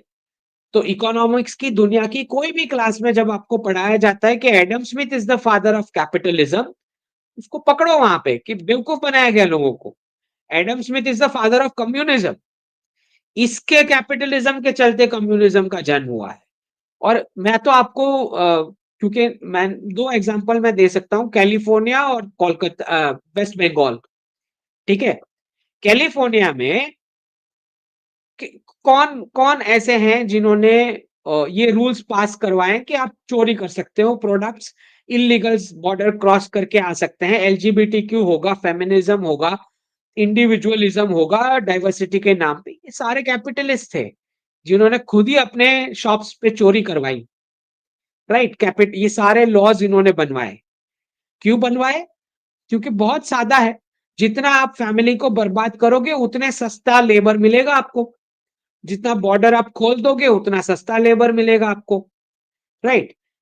चाहे चाहे आप मान लो कि वो इलीगल पूरा ही अनस्किल्ड है, आपके कोई काम का नहीं है, लेकिन वो जो बर्डन डालता है आपकी इकोनॉमी के ऊपर, water supply, electricity supply, job supply, housing supply, ये जो बर्डन आता है उसकी वजह से जो इन्फ्लेशन आता है, उसमें मिडिल क्लास का सैलरी भी, परचेसिंग पावर नीचे जाता है, उसका बार्गेनिंग पावर नीचे जाएगा। क्योंकि लेबर वाले टास्क के लिए अब कंपटीशन बढ़ गया, तो पढ़ा लिखा तो वो वाला काम नहीं करने वाला, उसने तो डेस्क जॉब चाहिए। तो बहुत ही समझी सुलझी हुई साजिश है कैपिटलिस्ट की बॉर्डर ओपन करवाने की, इलीगल्स अंदर बुलाने की। ओके, चाहे वो एलजीबीटी क्यू हो, इलीगल्स हो या फेमिनिज्म हो, सारा का सारा कैपिटलिस्ट ही कर रहे हैं। तो फ्री में जो मांग रहे हैं वो तो टूल किट है बेचारे, वो तो कॉन्सिक्वेंस है। कार्ल मार्क्स तो बेचारा कॉन्सिक्वेंस है, पैसे इसने लगाए हैं ये सब कराने को। तो वेस्ट बंगाल में क्या लगता है आपको, समझ में आ रहा है हमें कि पॉलिटिशियंस को वोट बैंक चाहिए, वहां पे टीएमसी हो या जो भी हो, और तो इलीगल्स को बुलाया जा रहा है। लेकिन अ, वो उसको बढ़ावा और फंडिंग कहां से आ रहा है, वो तो कोई कैपिटलिस्ट कर रहा है ना। अब ये तो खाली मैक्रो लेवल की मैं बात कर रहा हूं, मैं आपको माइक्रो लेवल पे भी बता दूं कि कैपिटलिस्ट ही फंडिंग कर रहा है। आज अगर बैंगलोर में सबके घर में इलीगल बांग्लादेशी मेड्स हैं, तो पेमेंट कौन कर रहा है? टैक्स पेयर खुद ही कर रहा है ना, जो बोलता रहता है मेरे को कितना टैक्स आ रहा है देखो, इलीगल्स की वजह से, बर्डन की वजह से, तो खुद ही तो उसको जॉब दे रहा है ना। अच्छा, मुझे वेस्ट बंगाल के हिंदूज बता दो जो रेडिकल इलीगल्स जो बांग्लादेश से आते हैं उनको जॉब दे के रखें। मैं आपको दिखा देता हूँ, बहुत सारे मारवाड़ीज हैं, जैन्स हैं, हिंदूज हैं, बिजनेसमैन, जिन्होंने इलीगल रोहिंग्याज और बांग्लादेशियों को जॉब दे रखा है वेस्ट बंगाल में। मैं आपको बता देता हूँ, दिखा देता हूँ। तो ना सिर्फ मैक्रो लेवल की फंडिंग हो रही है, माइक्रो लेवल पे भी कैपिटलिस्ट ही फंडिंग कर रहा है कम्युनिज्म की। अच्छा, अब मैं आपको नेशन लेवल की बता देता हूँ। चाइना का, अगर, क्योंकि उसको बार बार कम्युनिस्ट बोला जाता है, चाइना का प्रोडक्ट उस प्राइस पॉइंट पे कैसे आ रहा है जहां पे पूरी दुनिया का कोई नहीं बना सकता, पूरी दुनिया का कोई कंट्री नहीं बना सकता उस प्राइस पॉइंट पे, चाइनीज प्रोडक्ट के प्राइस लेवल पे। क्यों? पूरा वॉल स्ट्रीट से फाइनेंस जा रहा है उसको, कैपिटलिस्ट वापस कैपिटलिस्ट ही फंड कर रहे हैं, राइट। ना सिर्फ ये, उसका प्रोडक्ट भी वही कंज्यूम कर रहे हैं, कैपिटलिस्ट ही कंज्यूम कर रहे हैं। उइगर उइगर मुस्लिम्स या जिनका भी शोषण करके टोमेटो केचप जो बनता है, उसका 17% टोमेटो केचप तो वेस्टर्न कंट्रीज खा रही पेमेंट करके। तो एडम स्मिथ जो है वही फादर है कम्युनिज्म का, कार्ल मार्क्स नहीं है। तो ये हमें समझना है, आपको इकोनॉमिक्स में उल्टा पढ़ाया जाएगा। ये मैंने तो ये सनातन इकोनॉमिक्स मॉडल मेरी बुक में इसको डिटेल में कवर किया है कि कैसे फंडिंग तो कैपिटलिस्ट कर रहे हैं ना ये सारी चीजों की। उनको चीप लेबर मिल रहा है बाहर से, इलीगल जो आता है। यूरोप में क्यों इलीगल सारे आए, बॉर्डर क्यों खोल दी गई? पॉलिटिशियंस को तो वोट बैंक मिल रहा है, वो तो करेंगे, लेकिन फंडिंग कौन कर रहा है, राइट। तो ये समझना है हमें कि ऐसे होता है। बोलते रहेंगे आपको, अगर आपको बंगाल से कोई मिलेगा तो बोलता रहेगा, ओहो, अ, बाबूस तो होने ही नहीं चाहिए, हम वरना प्रोग्रेस नहीं होगा, कैपिटलिज्म कैसे होगा। क्योंकि बंगाल जो वहां पे लोग रह रहे हैं, जो रेडिकल्स को जेल रहे हैं, इलीगल्स को जेल रहे हैं, बिजनेस एंटरप्रेन्योरशिप देख नहीं पा रहे बड़े साइज की, उनको लग रहा है कि दिस इज ओनली पॉलिटिकल। उनको पता ही नहीं है कि कौन फंड कर रहा है, ठीक है। तो उनको लग रहा है कि कैपिटलिज्म को बढ़ावा देना चाहिए, बाबूस को निकाल के, उनको समझ समझ से बाहर है उनको कि चल क्या रहा है यहाँ पे। अच्छा, जीडीपी हमने डिस्कस कर लिया, आई थिंक दैट वन।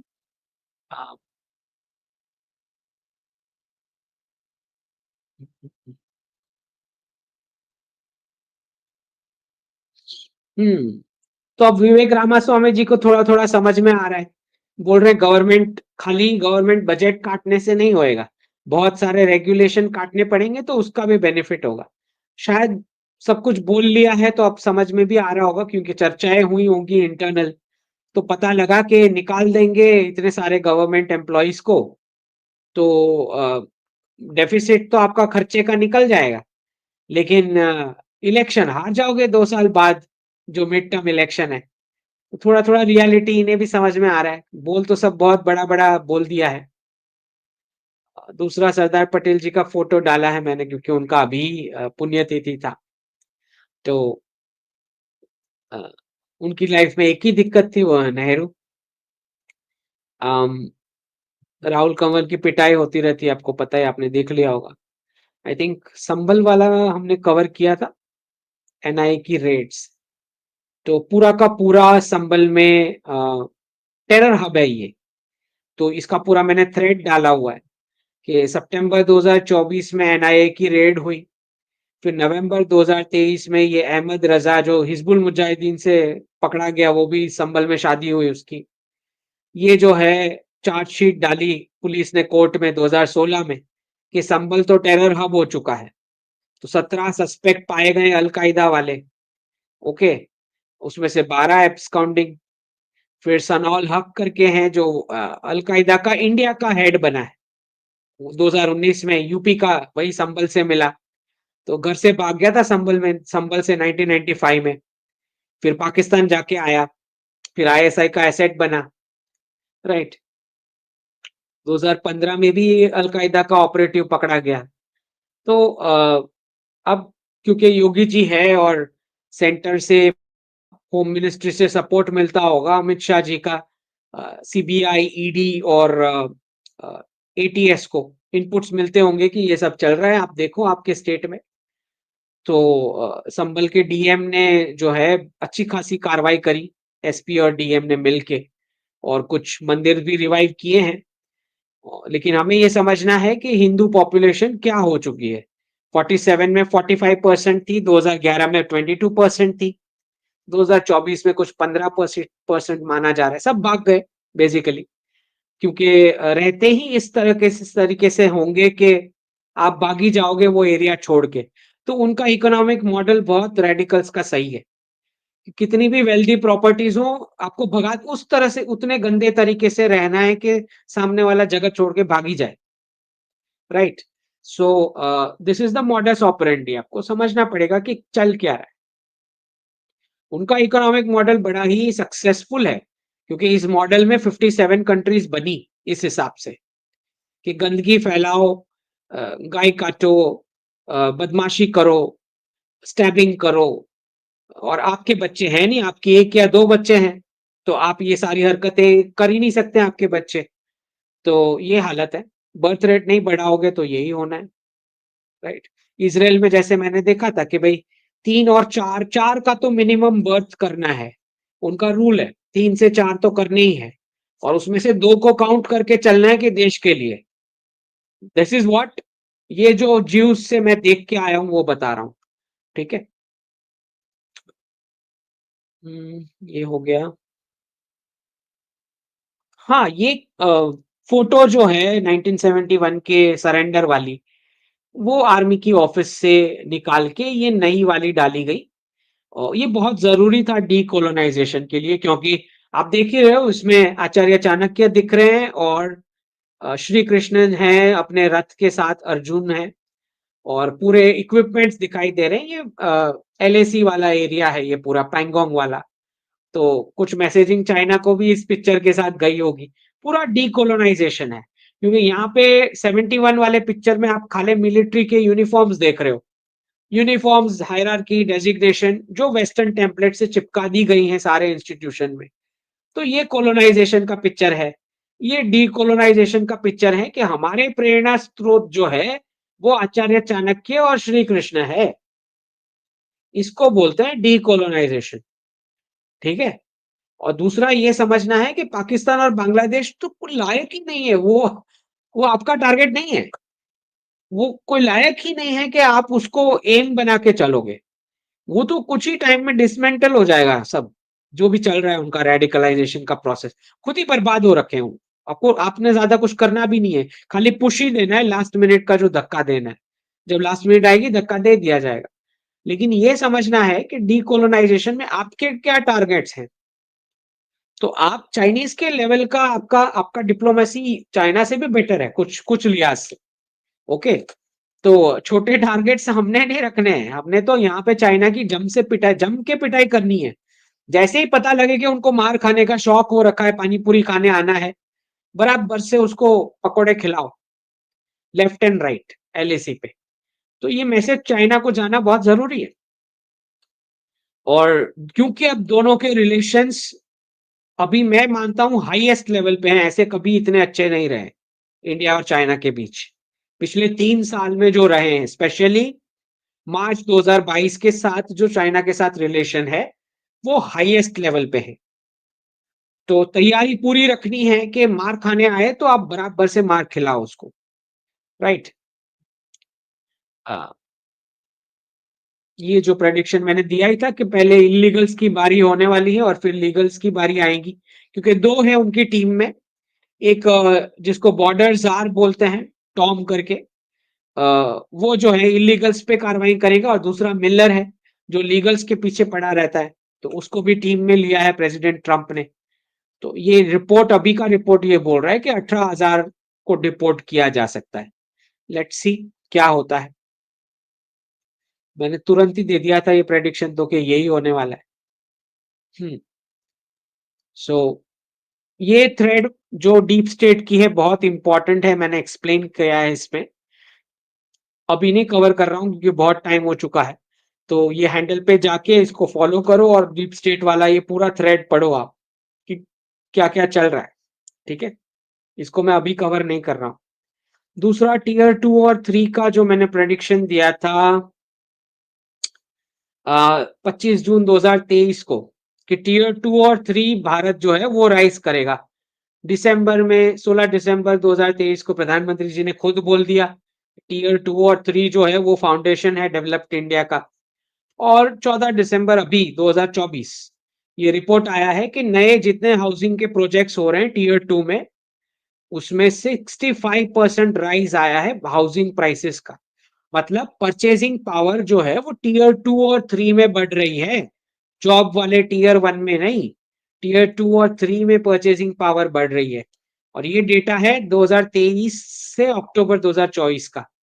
एक ही साल की बात हो रही है, जून में मैंने डाला है प्रेडिक्शन, और एक ही साल के अंदर 65% प्राइस राइज हुआ है हाउसिंग का। मतलब एस्पिरेशंस जो हैं वो टीयर 2 और 3 वाले के बढ़ रहे हैं, जो रियल प्रोडक्ट्स बनाते हैं, जो डायरेक्ट एसी ऑफिस में डेस्क के ऊपर नहीं बैठते हैं, उनके हाथ में रियल पैसा आ रहा है डी डॉलराइजेशन के चलते। ठीक है, ये I think that we has covered. Next जो है बालिका वधू करना पड़ेगा यूरोप को, ये मैं बहुत पहले मेरी बुक में बता चुका हूँ 2022-23 में। उसी की तैयारी यूरोप में होने वाली है क्लाश की। ओके। दूसरा ये इंपॉर्टेंट है कि भाई दुबई, आपको पता ही है कि यूएई का मैंने जो प्रेडिक्शन 2.5 साल पहले दिया हुआ है, फर्स्ट हिंदू कंट्री वाला। तो महाराज जी जो हैं वो दुबई जा रहे हैं, सारे जाके आए हैं तो ये भी जाएंगे। तो धर्म जो है वो सबके लिए है, वो ऐसा हो ही नहीं सकता है कि किसी के लिए ना हो। वो लिविंग के लिए भी है और नॉन लिविंग के लिए भी है। जैसे पानी का आप धर्म बता सकते हो, अग्नि का आप धर्म बता सकते हो, आप उसका रिलीजन नहीं बता सकते। पानी का रिलीजन बता दो मुझे, राइट। तो जब पानी अपना धर्म छोड़ देता है, उसका आइडियल कैरेक्टरिस्टिक, किसी भी चीज का आइडियल कैरेक्टरिस्टिक उसको धर्म बोलते हैं। तो पानी जब अपना धर्म छोड़ देगा तो वो भी अधार्मिक हो जाएगा, आप उसको पी नहीं सकते उसके बाद। ओके।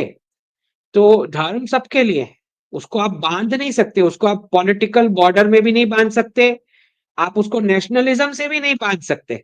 अगर आपने उसको नेशनलिज्म से बांध दिया तो फिर आप ये बोल रहे हो कि जो अब्राहमिक्स ने क्रिश्चियन और इस्लामिक कंट्री बनाई सिर्फ वही लोग वहां रहेंगे, तो आप तो उनके डायरेक्शन में जा रहे हो।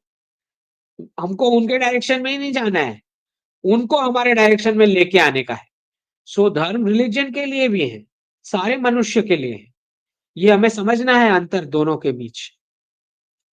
तो डी रेडिकलाइजेशन का प्रोसेस बहुत इंपॉर्टेंट है हमें समझना। अम, दूसरा ये जो मैंने प्रेडिक्शन दिया था कि जेंडर न्यूट्रलिटी लॉ में कब आएंगी, क्योंकि फेक केसेस जो पुरुषों के खिलाफ चल रहे हैं।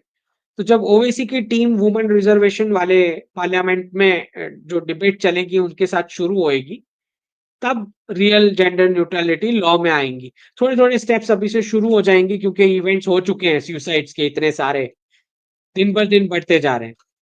तो कंगना रनौत का कुछ स्टेटमेंट भी आया है इसके ऊपर, तो आई एम होपफुल। इनफैक्ट प्रधानमंत्री जी ने 14 दिसंबर को इस पर बात करी कि कॉन्स्टिट्यूशन में कैसे वुमन का कंट्रीब्यूशन बहुत रहा बनाने में। और 13 दिसंबर को राजनाथ सिंह ने भी ये हिंट दिया कि खाली फाउंडिंग फादर की मत बात करो, ये फाउंडिंग फादर वाला कॉन्सेप्ट वेस्ट का है, मदर्स की भी बात करो। तो उन्होंने भी कंट्रीब्यूट किया है कॉन्स्टिट्यूशन बनाने में। तो मैं तो मानता ही हूं कि सारे प्रॉब्लम्स तभी सॉल्व होने वाले हैं जब वुमन पार्टिसिपेट करेंगी और रिफॉर्म्स करवाएंगी पार्लियामेंट में डिबेट करके। पहले ही बता चुका हूं मैं, सारे कंट्री का जितना भी प्रॉब्लम है ये वहीं से सॉल्व होने वाला है। मुझे मुझे हिंदू मेन और मुस्लिम वुमेन के ऊपर कोई भरोसा ही नहीं है कि वो जेंडर न्यूट्रलिटी ला सकते हैं। मुझे मुस्लिम मेन और हिंदू वुमेन के ऊपर ज्यादा भरोसा है कि वो सही से डिबेट कर पाएंगे जेंडर न्यूट्रलिटी लाने के लिए, फेक केसेस वाला हटाने के लिए। तो this is what my prediction is कि जब ये होगा तब भी पता लगेगा। अच्छा, संभल के जो डीएम है राजेंद्र जी कुछ टाइम पहले मेरे घर आए थे। तो संभल के डीएम से आप जानते नहीं होंगे, राजेंद्र जी जो हैं उनके बहुत अच्छे हमारी चर्चा हुई एजुकेशन सिस्टम के ऊपर। उनका बहुत गहरा अध्ययन है इस बात पे कि छोटे बच्चों ने क्या पढ़ना चाहिए, कौन सी एज में क्या पढ़ाया जाना चाहिए। ये बहुत इंपॉर्टेंट है कि छोटे बच्चों के ऊपर जो ये वेस्टर्न क्लासरूम मॉडल बिठा दिया गया है, जहाँ पे एलिफेंट को बोल रहे हो कि तुम फ्लाई करके दिखाओ, राइट, बर्ड को बोल रहे हो तुम स्विम करके दिखाओ, और फिर मार्कशीट में टोटल मार रहे हो और फिर बोल रहे हो नहीं तो किसी में भी अच्छा नहीं है। ये जो तरीका है ना, बहुत गलत तरीका है। तो ये मैंने इनके ऊपर ट्वीट इसलिए किया है क्योंकि बहुत अच्छा डिस्कशन मुझे याद है इनके साथ हुआ था एजुकेशन सिस्टम के ऊपर। तो उनके बहुत अच्छे इनपुट्स हैं, संभल के जो डीएम हैं उनके। अम, दूसरा, विक्रम मिस्री का स्टेटमेंट आया है कि हम हसीना जी का स्टेटमेंट एंडोर्स नहीं करते, उन्होंने कुछ प्राइवेट डिवाइस इस्तेमाल किया होगा, गवर्नमेंट बिल्कुल इन्वॉल्व नहीं है और हम अच्छे टाइज चाहते हैं बांग्लादेश के साथ। तो यही चीज मैंने 18 अगस्त को बोली थी, इन्होंने 12 दिसंबर 2024 को बोला। मैंने तुरंत ही बताया था कि ये रजीम चेंज का नैरेटिव जो है वो मीडिया क्यों उछाल रही है मेरी समझ के बाहर है, क्योंकि पहले तो ये था ही नहीं रजीम चेंज। दूसरा, बहुत ही बेवकूफाना लगता है जब भारत जैसा बड़ा देश बोलेगा रजीम चेंज, हमारे बाजू में रजीम चेंज हो गया, मतलब तो तुम क्या कर रहे थे फिर? मतलब ये नैरेटिव पहले तो हुआ ही नहीं था। It's not regime change, political interference था, it is not regime change. Regime change ऐसे नहीं होता। मैंने उस वक्त पूरा एक्सप्लेनेशन दिया हुआ है, जिन्होंने नहीं देखा वो वीडियोस चेक कर सकते हो। रजीम चेंज ये नहीं था। ओके, हमें ये समझना है इसमें कि बहुत बेवकूफाना बातें हैं ये, क्योंकि मैं सुन रहा हूँ बहुत टाइम से चलाते हैं एरिक गारसेटी आया है इंडिया में रजीम चेंज करेगा, और होने से रहा। रजीम चेंज अगर डीप स्टेट कराना चाहता है तो उनके क्या-क्या तरीके हैं, आप थोड़ा यूरोप में जाके स्टडी करो कि कैसे यूरोप के एलाइज, वो लोग जो बोलते हैं सब बात मान लेते हैं, वॉशिंगटन जो भी बोलता है। जरा जाके स्टडी करो तो आपको पता लगेगा कि उनका क्या तरीका है रजीम चेंज का। ये वाला तरीका नहीं है जो आपको दिख रहा है। ओके, तो कोई कोई रजीम चेंज नहीं है, ठीक है। पॉलिटिकल इंटरफेरेंस पूरा था जो वो हमेशा से करते आए हैं, कोई आज की बात नहीं है, हर एक कंट्री में करते आए हैं। जिसका जितना बड़ा पर्स, उनका डॉलर का पर्स सबसे बड़ा है ऑब्वियसली, तो उसका इंटरफेरेंस उतना ज्यादा। आपको क्या लगता है भारत सरकार इंटरफेयर नहीं करती कंट्रीज में? क्या लगता है आपको? जिसका जितना साइज का पर्स, ठीक है। तो एक बात समझ लो कि ना हमें ये शब्द इस्तेमाल करना चाहिए, ना शेख हसीना को भी इस्तेमाल करने देना चाहिए जब तक वो यहाँ पे है। ओके, तो मुझे नहीं पता ये मीडिया ने क्यों उछाला ऐसा वर्ड, बट ऑफिशियली तो ये हमारा स्टैंड नहीं है, ना हो सकता है, ना वो था रेजिम चेंज। ओके, दूसरा ये जो मैंने प्रेडिक्शन, वैसे मैंने 2.5 साल पहले ही बता दिया था कि Saudi Arabia will be a Jewish majority, 2.5-3 साल पहले का दिया हुआ प्रेडिक्शन है।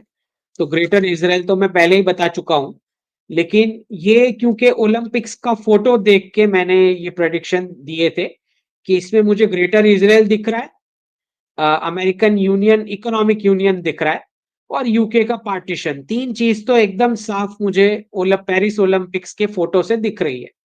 तो ये मैंने डाला था उस वक्त जब पेरिस ओलंपिक्स चल रही थी, 12 अगस्त 2024 को।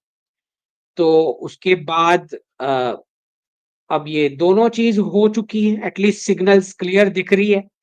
क्या क्या हो रहा है देख लो।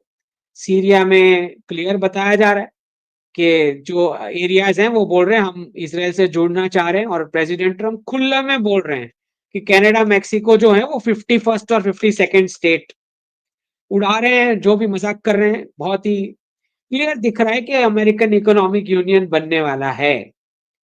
ओके, तो ये 12 अगस्त 2024 का प्रेडिक्शन दोनों साफ दिखाई दे रहे हैं। इनफैक्ट आईडीएफ जो इजराइल के डिफेंस फोर्सेस है, अब वो तो पैच लेके घूम रहे हैं नए मैप का, जिसमें सऊदी अरेबिया का भाग है, सीरिया का भाग है, और लेबनान का भी भाग साफ दिख रहा है उस मैप में। ठीक है, तो ये तो उसी मैं 3 साल पहले बता चुका हूं कि Saudi Arabia will be a Jewish majority. ठीक है, लोग हंस रहे थे, लेट इट बी। दूसरा, ठीक है, बाकी के ट्वीट्स आप देख लेना, क्योंकि वरना चलता ही रहेगा, क्योंकि वेडनेसडे से सारे बाकी होंगे, तो थोड़ा ये हैंडल आप फॉलो कर लो, और आपके हिसाब से आप थोड़ा स्टडी कर लीजिएगा। अभी हम क्वेश्चंस ले लेते हैं, वरना बहुत लेट हो जाएगा। ठीक है, चलिए,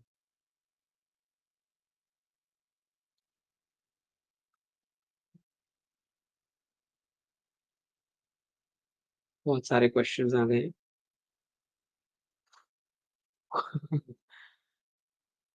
वीक के 2 सेशन कम पड़ रहे हैं क्वेश्चंस के लिए। ठीक है। सबसे पहले माधुरी जी का है, धन्यवाद। I run online parent groups, fed up with education system. What course you suggest parents should be taught or parallelly teach children to survive after 2030? देखिए, सर्वाइवल का क्वेश्चन नहीं है 2030 के बाद। 2030 के बाद क्वेश्चन ये है कि एक पीस ऑफ पेपर, डिग्री या एक सर्टिफिकेट के ऊपर जो सोच के चल रहे थे कि 15-20 साल का करियर मेरा चल जाएगा, वो प्रिविलेज अब नहीं मिलने वाली 2030 के बाद। ये चेंज है सबसे बड़ा। तो आपको प्रिपेयर करना है बच्चों को स्किल्स एब्जॉर्ब करने की, उनकी कैपेसिटी हर थोड़े थोड़े टाइम में। मतलब कंपनीज भी जॉब मॉडल में बोलेंगी कि आप 2 वीक की छुट्टी ले लो, ये वाला स्किल लेके आ जाओ। उस प्रकार का फॉर्मेट में हम आगे बढ़ रहे हैं, जहां पे वेस्ट में से कुछ आवाजें अभी आना शुरू हो चुकी, बोल रही है कि 3 दिन वीक का काम रहेगा या 4 दिन वीक का काम रहेगा, क्योंकि एआई और ऑटोमेशन और रोबोट्स और ये सब। मैं साफ बता रहा हूं कि आपको स्किल्स कंटिन्यूअसली अपडेट करने पड़ेंगे अगर आप जॉब मॉडल की सोच रहे हो। वरना सबसे, मैं तो सजेस्ट ही नहीं करता जॉब मॉडल किसी को, लेकिन अब जिन्होंने करना है तो फिर आपको उस प्रकार की तैयारी करनी। उमंग जी धन्यवाद। I am living in US and people are saying that silver, हाँ obviously silver price can go up. They are saying unexpected price, but I would like to know from you. Umang ji बहुत साफ है ये तो। जब यूक्रेन स्टार्ट हुआ तभी मैंने बता दिया था कि ये डी डॉलराइजेशन की स्क्रिप्ट चल रही है, तो सादा सी बात है, गोल्ड और सिल्वर ऊपर जाएगा, कॉमन सेंस है। तो शूट तो होगा ही गोल्ड और सिल्वर। लेकिन ये लोग जो हैं बता नहीं रहे लोगों को, बिटकॉइन में और क्रिप्टोज में ले जाने की बात कर रहे हैं। बता नहीं रहे कि इतना बड़ा क्राइसिस है। अगर बता देंगे तो सबके सब डॉलर लेके बैंक में चले जाएंगे और बोलेंगे लाओ हमें गोल्ड और सिल्वर दो, डॉलर तुम रखो। वो नहीं चाहते कि ऐसा क्राइसिस हो, इसलिए बोल रहे हैं कि क्रिप्टो या bitcoin is as good as digital gold. ये मार्केटिंग चल रही है अभी। ठीक है, तो ऑब्वियसली गोल्ड और सिल्वर ऊपर जाएंगे। लेकिन मैं इनकी बैंक्स के ऊपर भी भरोसा नहीं करता, इनके बैंक्स में नहीं रख सकते। I am not sure. Aravindran ji धन्यवाद। How will dedollarization affect Malaysia and other SCA countries?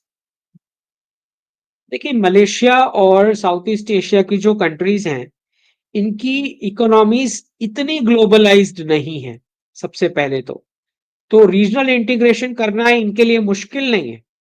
लेकिन दिक्कत कुछ ये आने वाली है कि पॉलिटिकल कॉम्प्रोमाइज की स्थिति आएंगी छोटे नेशंस के लिए, स्पेशली क्योंकि एशिया में 3 पावर्स हैं। आपके पास रशिया है, भारत है और चाइना है। तीन बड़े पावर्स हैं एशिया के अंदर, तो तीनों के तीनों अपने स्फीयर ऑफ इन्फ्लुएंस और सर्कल में छोटे नेशंस को सपोर्ट भी करना चाहेंगे, गाइड भी करना चाहेंगे और कुछ पॉलिसीज इन्फ्लुएंस भी करना चाहेंगे। तो ये कंट्रीज को डीडॉलराइजेशन का सबसे बड़ा इम्पैक्ट ये आना है कि अभी तक जो वो वेस्ट से सपोर्ट की अपेक्षाएं रखते थे वैसी सपोर्ट अब नहीं मिलेंगी उनको। तो दिख ही रहा है, प्रेसिडेंट ट्रम्प नाटो को भी बोल रहे हैं कि मेरे पास पैसे नहीं है, मैं आप देख लो अपने हिसाब से आपका डिफेंस, मैं इतने सारे पैसे मैं कंट्रीब्यूट नहीं करने वाला। तो जब वो एलिस को ये बोल रहे हैं तो मलेशिया और इन सब एरियाज में वो कहाँ आके फंडिंग करने वाले हैं? I don't think so. तो बहुत सारे डेवलपमेंट के प्रोजेक्ट्स जो आईएमएफ वर्ल्ड बैंक के थ्रू डॉलर की प्रिंटिंग की वजह से चल रहे थे, उन सब में कमी आने वाली है। तो जितना ये नेशंस भारत और चाइना को करीब से हैंडल करना शुरू करेंगे, उतना ज्यादा इनकी इकोनॉमी के लिए अच्छा रहेगा। क्योंकि कोई आप टेढ़े चलोगे तो कोई बचाने वाला अब नहीं है। जैसे बांग्लादेश के अंदर पोटैटो, ऑनियन, टमेटो, शुगर, ये सब अगर भारत से नहीं जाएगा तो अमेरिका वहां से शुगर लेके नहीं आने वाला है आपको सप्लाई करने के लिए। आपका टेक्सटाइल का बिजनेस तो गया ना बांग्लादेश का। ये जो बदमाशी करने गए भारत के साथ, उसमें क्या हालत हुई आपकी? तो यही है कि छोटे नेशंस को अब बड़े पावर को अपना माई बाप बना के चलना है अपने रीजन में। ये सीखना पड़ेगा उनको। कोई अमेरिका की सिक्योरिटी अब नहीं आएगी कि कुछ हेल्प हो गई, टेढ़े चल लिए तो हेल्प हो गई। अरविंद्रन जी धन्यवाद। My sister works in risk in banking sector of Australia safe, if not how can she protect herself from the coming mayhem? Bharat is safe. भारतीय इकोनॉमी तो हमारी तो 65-70% डोमेस्टिक कंजम्पशन है और बाकी का तो जो मैंने अभी समझाया कि सेल्फ रिलायंट है, खुद उगा रहे खुद खा रहे, पता ही नहीं किसी को, कहीं पे रिकॉर्ड ही नहीं हो रहा कोई ट्रांजैक्शन। टीयर 2 और 3 पूरा जीडीपी के बाहर है। आधा पूरा जीडीपी के बाहर है वो, कोई लेना देना ही नहीं है आप क्या चला रहे हो स्क्रीन पे। ठीक है, तो भारत को कोई प्रॉब्लम नहीं है, खाली टीयर 1 वाले कुछ जॉब्स को दिक्कत है जो वेस्टर्न क्लाइंट से रिलेटेड है। ठीक है, how can she protect herself? Banking वाला जॉब तो सेफ नहीं है, वो तो मैं क्लियर बताऊंगा, मैं गोल गोल क्यों बात करूंगा। वेस्ट में बैंकिंग वाला जॉब सेफ नहीं है। सुदर्शन जी धन्यवाद। Is it a good time to change my home loan with current floating to a fixed और शुड आई कंटिन्यू? भारत से लोन ले रखा है तो आपको फ्लोटिंग ही रखना चाहिए, फिक्स क्यों रखना चाहिए? भारतीय बैंक से लिया है ना लोन, फ्लोटिंग ही रखो। श्री जी धन्यवाद। Software engineer at Panasonic, I have an opportunity to work in capital city Prague चेक Republic, is it good to move there to advance my career? उससे अच्छा रशिया चेक कर लो आप, रशिया या जापान, है ना। चेक रिपब्लिक में इतना ज्यादा इम्पैक्ट तो नहीं लग रहा है जितना बाकी के वेस्ट में आने वाला है, बट आईटी सेक्टर है इसलिए। वेस्ट एशिया या रशिया चेक कर लो, चेक करके देखो। मनस्वी जी धन्यवाद। Future of Armenia corridor annex India support, देखिए इंडिया सपोर्ट करेगा आर्मीनिया को, वो तो है ही, हमारा सपोर्ट आर्मीनिया को रहेगा। राइट, थोड़ा कॉम्प्लिकेटेड है उस रीजन में। अजरबैजान की साइड कुछ कंट्रीज हैं जो हमारे एलाइज हैं और आर्मीनिया की साइड कुछ कंट्रीज हैं जो हमारे एलाइज नहीं है, लेकिन फिर भी भारत कंटिन्यू रखेगा अपना सपोर्ट आर्मीनिया को। रोहन बैनर्जी जी धन्यवाद। Car price decrease by 5x in 2028 due to strong INR।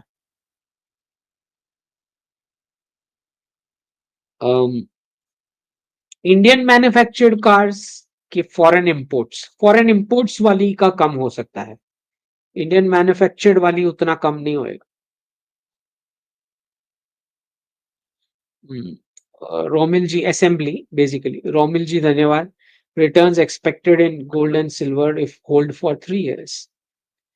नहीं, रिटर्न्स ये तो तब पता लगेगा जब करेंसी का फॉर्मूला कुछ पता चले कि नया क्या बनने वाला है, क्या होने वाला है, मतलब डिजिटल करेंसी को कैसे लिंक करेंगे, राइट? जब पता लगेगा तो वी कैन देन प्रेडिक्ट। अभी तो नहीं बोल सकते, अभी इतना बोल सकते हैं हम कि 85-90 की तो पॉसिबिलिटी है, उस रेंज की पॉसिबिलिटी है। ओके, रायपति जी धन्यवाद मेंबर बनने के लिए। स्वर्णेंदु जी, will regime change in Iran cause trouble in INSTC? Will it be a security issue for India and Russia? No, नहीं। रशिया के ऊपर तो सैंक्शन खुद प्रेसिडेंट ट्रंप हटाएंगे थोड़े टाइम में। रशिया का ही ऑयल तो इंडिया प्रीमियम चार्ज करके यूरोप और यूएस को दे रहा है, यूएस से यूरोप जा रहा है, सब मिल बांट के, है ना? आपको क्या लगता है प्रेसिडेंट पुतिन ने बिटकॉइन क्यों एक्सेप्ट किया है? और यूक्रेन का कॉन्फ्लिक्ट उन्होंने 1-2 वीक में क्लोज क्यों नहीं कर दिया प्रेसिडेंट पुतिन? क्या लगता है आपको? स्वर्णेंदु जी धन्यवाद। Will Syrian rebel be security issue for Bharat? No. Bharat के लिए क्यों, चाइना के लिए हो सकता है। Will Russia keep its air bases in Syria? ये डिपेंड करता है, एयर बेसिस रहेगा या नहीं रहेगा। um, हो सकता है यूक्रेन का क्लोज हो जाए उसके बाद इस पर कुछ डिसीजन लें, ये हो सकता है। पर कोई कुछ वहां बेस रखने से कुछ होने नहीं वाला, रशिया से कुछ भी नहीं होने वाला वहां पे। ना वो ईरान को बचाएगा, ना सीरिया को बचाएगा, ना कोई चाइना आके किसी को बचाने वाला है। वो तो ये लोग जियोपॉलिटिकल एनालिसिस सब गलत चला रहे हैं ना, एनालिसिस कि रशिया ईरान चाइना का कोई ये है ग्रुप। कुछ भी नहीं है, दूर दूर तक कुछ भी नहीं है। ये सबसे बड़ा मिथ है कि ईरान रशिया और चाइना ग्रुप है। बिल्कुल कोई नहीं बचाएगा, ना कोई सपोर्ट करेगा, कुछ भी नहीं। सप्लाईज हो सकती है, इंटेल थोड़ा बहुत दे दे बस। ये सब रॉन्ग एनालिसिस चलते रहते हैं, इनको कुछ पता ही नहीं लोगों। कैश फ्लो जिसको नहीं पता है उसको जियोपॉलिटिकल एनालिसिस करना ही नहीं चाहिए, गलत वाला करके क्या मतलब है। स्वर्णेंदु जी धन्यवाद। Since Trump has the same deep state people in his same, ठीक है, how will he stop the Ukraine war in exchange for Syria? नहीं, तो ऐसे नहीं होता। देखिए ये जो कॉन्फ्लिक्ट है वो क्राइसिस और मल्टीपोलैरिटी में ले जाने के लिए स्टार्ट हुआ है ना, क्राइसिस करने के लिए क्राइसिस नहीं हुआ है। वर्ल्ड को डीडॉलराइज करके रीसेट में ले जाने के लिए हुआ है ये जो भी हुआ है। तो उससे कोई फर्क नहीं पड़ता स्टार्ट कब होना है, क्लोज कब होना है। क्लोज तभी होगा जब क्राइसिस का नजदीक हो। क्राइसिस अब नजदीक है, सॉल्यूशन करना शुरू कर रहे हैं प्रेसिडेंट ट्रंप, इसका मतलब ही तो क्राइसिस है। आकाश जी धन्यवाद। Kalinga was an ancient empire that has parts which remain independent for the longest time. What do you see in future of Bhubaneswar city? BJP recently won double engine here. आकाश जी, जो ये जो सरकार थी पुरानी वाली, पटनायक वाली, अ, उसकी उसकी मैनेजमेंट बहुत सारी आउटसोर्सिंग हो रखी थी। आपको पता हो या ना हो, मैं तो बॉडी लैंग्वेज रीड करके बता रहा हूँ कि उसका कुछ कहीं और से ही चल रहा था गवर्नेंस। और वो जो बाबू था, जो नवीन जी के साथ लीडरशिप के लिए भी उसके एम्स थे कुछ, जो भी है। तो इतना हमें समझना है कि अब क्योंकि डबल इंजन सरकार आई है तो फॉरेन इंटरफियरेंस अब कम हो जाएगा, तो अब प्रोग्रेस का स्पीड और बढ़ेगा। इतना मैं आपको बता सकता। आयुष्मान जी धन्यवाद। Sardar Patel is the one who suppressed navy mutiny. Ayushman ji देखें, जो सरदार पटेल जी का रोल था बहुत ही स्ट्रेटेजिक, उसमें उन्होंने कुछ ऐसे डिसीजंस भी लिए हैं जो जिस इनकी इन पर्सनालिटीज की बहुत सारी लेयर्स होती हैं सबसे पहले। दूसरा, कोई भी एक्शन के बाद के कॉन्सिक्वेंसेस पर कैलकुलेशन होता है, वो जब समझ में आ जाए उसके बाद कुछ डिसीजन होता है। Okay, so you have to understand के हम बहुत लकी रहे कि वो होम मिनिस्टर बने जहां पे मिनिमम ब्लडशेड में उन्होंने इतने सारे रजवाड़ों को यूनियन के साथ जोड़ दिया, मिनिमम। भले हमें पता है कि निजाम में वहां पे कुछ एक्शन लेना पड़ा, यहाँ पे गुजरात में भी जूनागढ़ वाला अलग से चल रहा था, लेकिन वो सब उन्होंने सॉल्व किए, अलग अलग तरीके से किए। ठीक है, सिर्फ एक कश्मीर वाला है जो नेहरू ने बोला नहीं नहीं मैं करूंगा, तो उन्होंने क्या ही सॉल्व किया वो आप सबको पता लग गया। तो दिस इज हमारा अच्छा नसीब है कि सरदार जी थे। अश्विन जी धन्यवाद। Please suggest books to know links between deep state. इसकी कोई बुक नहीं है deep state and world wars की लिंक की, मैं तो कैश फ्लो ही देखता हूं, तो this is purely my observation, ये कहीं पे लिखा हुआ नहीं है, ये तो मैं बोल रहा हूं ना कि ये बैंक्स के साथ लिंक्ड है, राइट। तो वो तो यही बोलेंगे कि वो जो रॉयल्स को मार दिया गया उसकी वजह से वर्ल्ड वॉर स्टार्ट हुआ, तो गलत है वो। मेरे हिसाब से कैश फ्लो डिसाइड करता है, ये ऐसे सब नहीं होता है। आप देखो ना, खुद से थोड़ा स्टडी करो कि बैंक ऑफ इंग्लैंड का क्या क्राइसिस चल रहा था, उससे पहले यूएस में बैंकिंग का क्या चल रहा था, तो बैकग्राउंड थोड़ा आपको समझ आएगा कि कौन किसने कैसे करा है ना। तो अभी मेरे को भी एनालिसिस करने का है ना कुछ साल तक, बाद में बताएंगे। रामा जी धन्यवाद। Do you still expect dip in Nifty around when? पता लग जाएगा अभी एक दो दिन में, बैंक ऑफ जापान और फेड का क्या आ रहा है, क्लियर पता लग जाएगा। मोनिल जी धन्यवाद। पॉसिबिलिटी ऑफ अपकमिंग फेड, हाँ, इम्पैक्ट ऑन, वही उसी की तो बात कर रहा हूँ।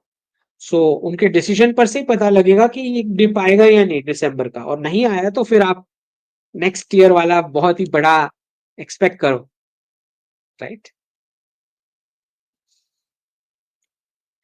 हरिहर स्टूडियोज जी धन्यवाद। Future of game development industry positive. Okay, I am working on creating my own game development company parallel to 9 to 5 job. Game development company बोल रहे हो, मतलब अलग अलग डोमेन्स में आप रेडी करोगे, ठीक है, लुक्स पॉजिटिव। एजुकेशन में भी रोल आएगा गेमिंग का थोड़े टाइम बाद। सिद्धार्थ जी धन्यवाद। You said Surat will be next Dubai, no, Surat and Dubai both will be the richest, where the richest will like to live, shift to live. Please explain business opportunities for college students to set up their startups in Surat for 2030. आप तो luxury brands बनाना शुरू कर दो, है? सूरत और Dubai दोनों में luxury products बिकेंगे, है ना। साग्निक रॉय जी धन्यवाद। Why Bank of India is telling rich account holders to invest in bank mutual funds and not invest in FD or safe schemes? भाई वो तो उनके खुद के म्यूचुअल फंड्स होंगे ना, वो तो प्रमोट करेंगे, क्यों नहीं करेंगे। एस्ट्रोजी धन्यवाद। Will US peg their CBDC to bitcoin reserves they accumulated and retain global trading and decentralized apps benefit? What's point converting BTC to CBDC? देखिए, सीबीडीसी को बिटकॉइन रिजर्व्स के साथ लिंक करेंगे तो वो क्या बेनिफिट आप देख रहे हो उसमें, what specific benefit? CBDC already एक इलेक्ट्रॉनिक एंट्री है, बिटकॉइन भी एक इलेक्ट्रॉनिक एंट्री है, व्हाट इज द बेनिफिट? एक हवा में प्रिंट हो रहा है, वो दूसरे हवा में प्रिंट हुई वाली चीज से लिंक होएगा।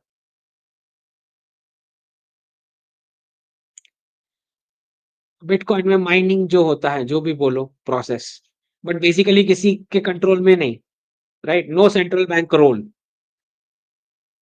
आई डोंट सी कि इसका क्या मतलब निकाला जाए कि ऐसा कुछ हो सकता है। एक बात समझो, बिटकॉइन के ऊपर आप क्या बेस करोगे, वो खाली डीडॉलराइज होने के लिए अभी टेम्पररी इस्तेमाल हो रहा है, वरना सब गोल्ड मांगना शुरू कर देंगे, उस केओस से बचने के लिए कर रहे हैं। तो मुझे नहीं लगता कि it's a stable store of value, कोई सेलिब्रिटी कुछ बोल रहा है, उससे प्राइस में फ्लक्चुएशन आ रहा है, राइट? किसी गॉसिप से हो रहा है plus minus. It's not a stable store of value. Okay, तो लेकिन डीड ऑल राइज उसी में होना है तो बढ़ेगा वो आगे, उसमें तो कोई डाउट नहीं, अभी टेम्पररी तो बढ़ेगा। um 108 सनातन जी धन्यवाद। How can only one bread winner running a family plan more than one kid when the tax burden is so huge for the lower middle class only with daily bills?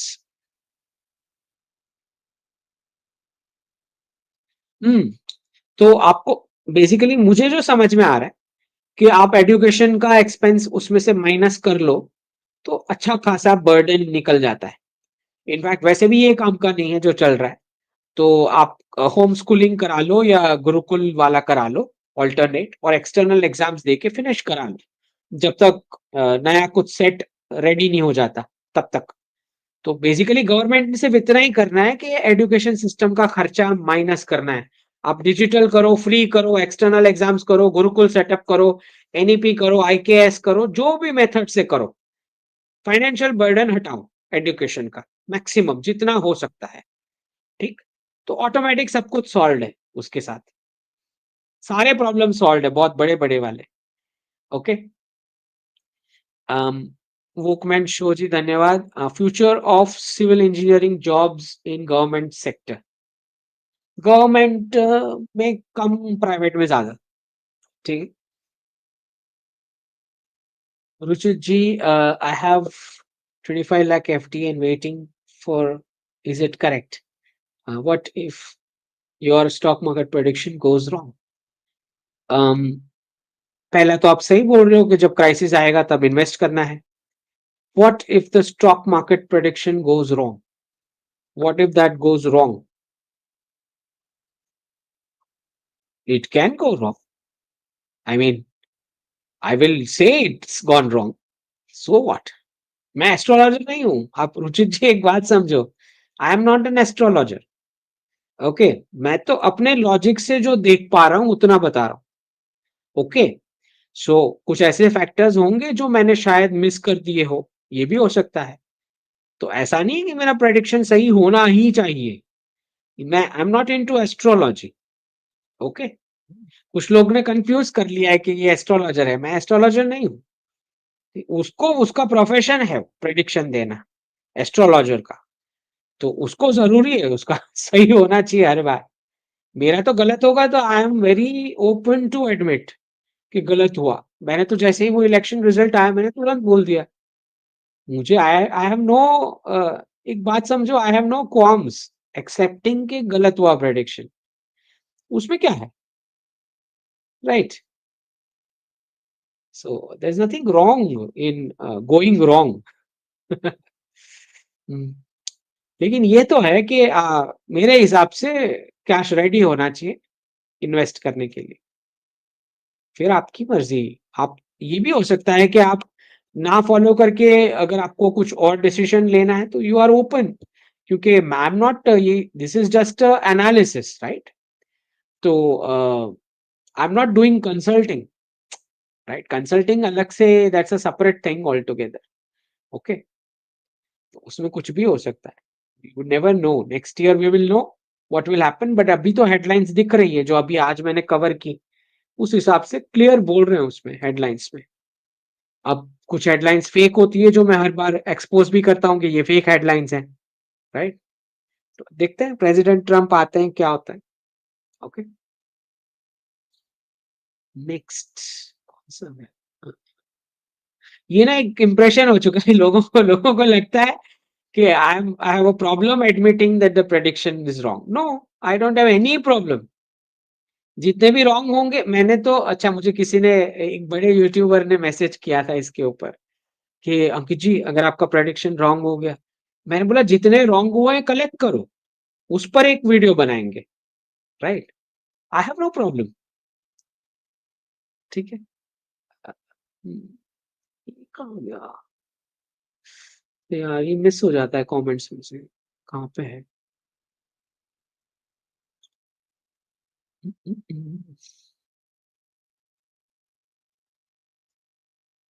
I think we covered this.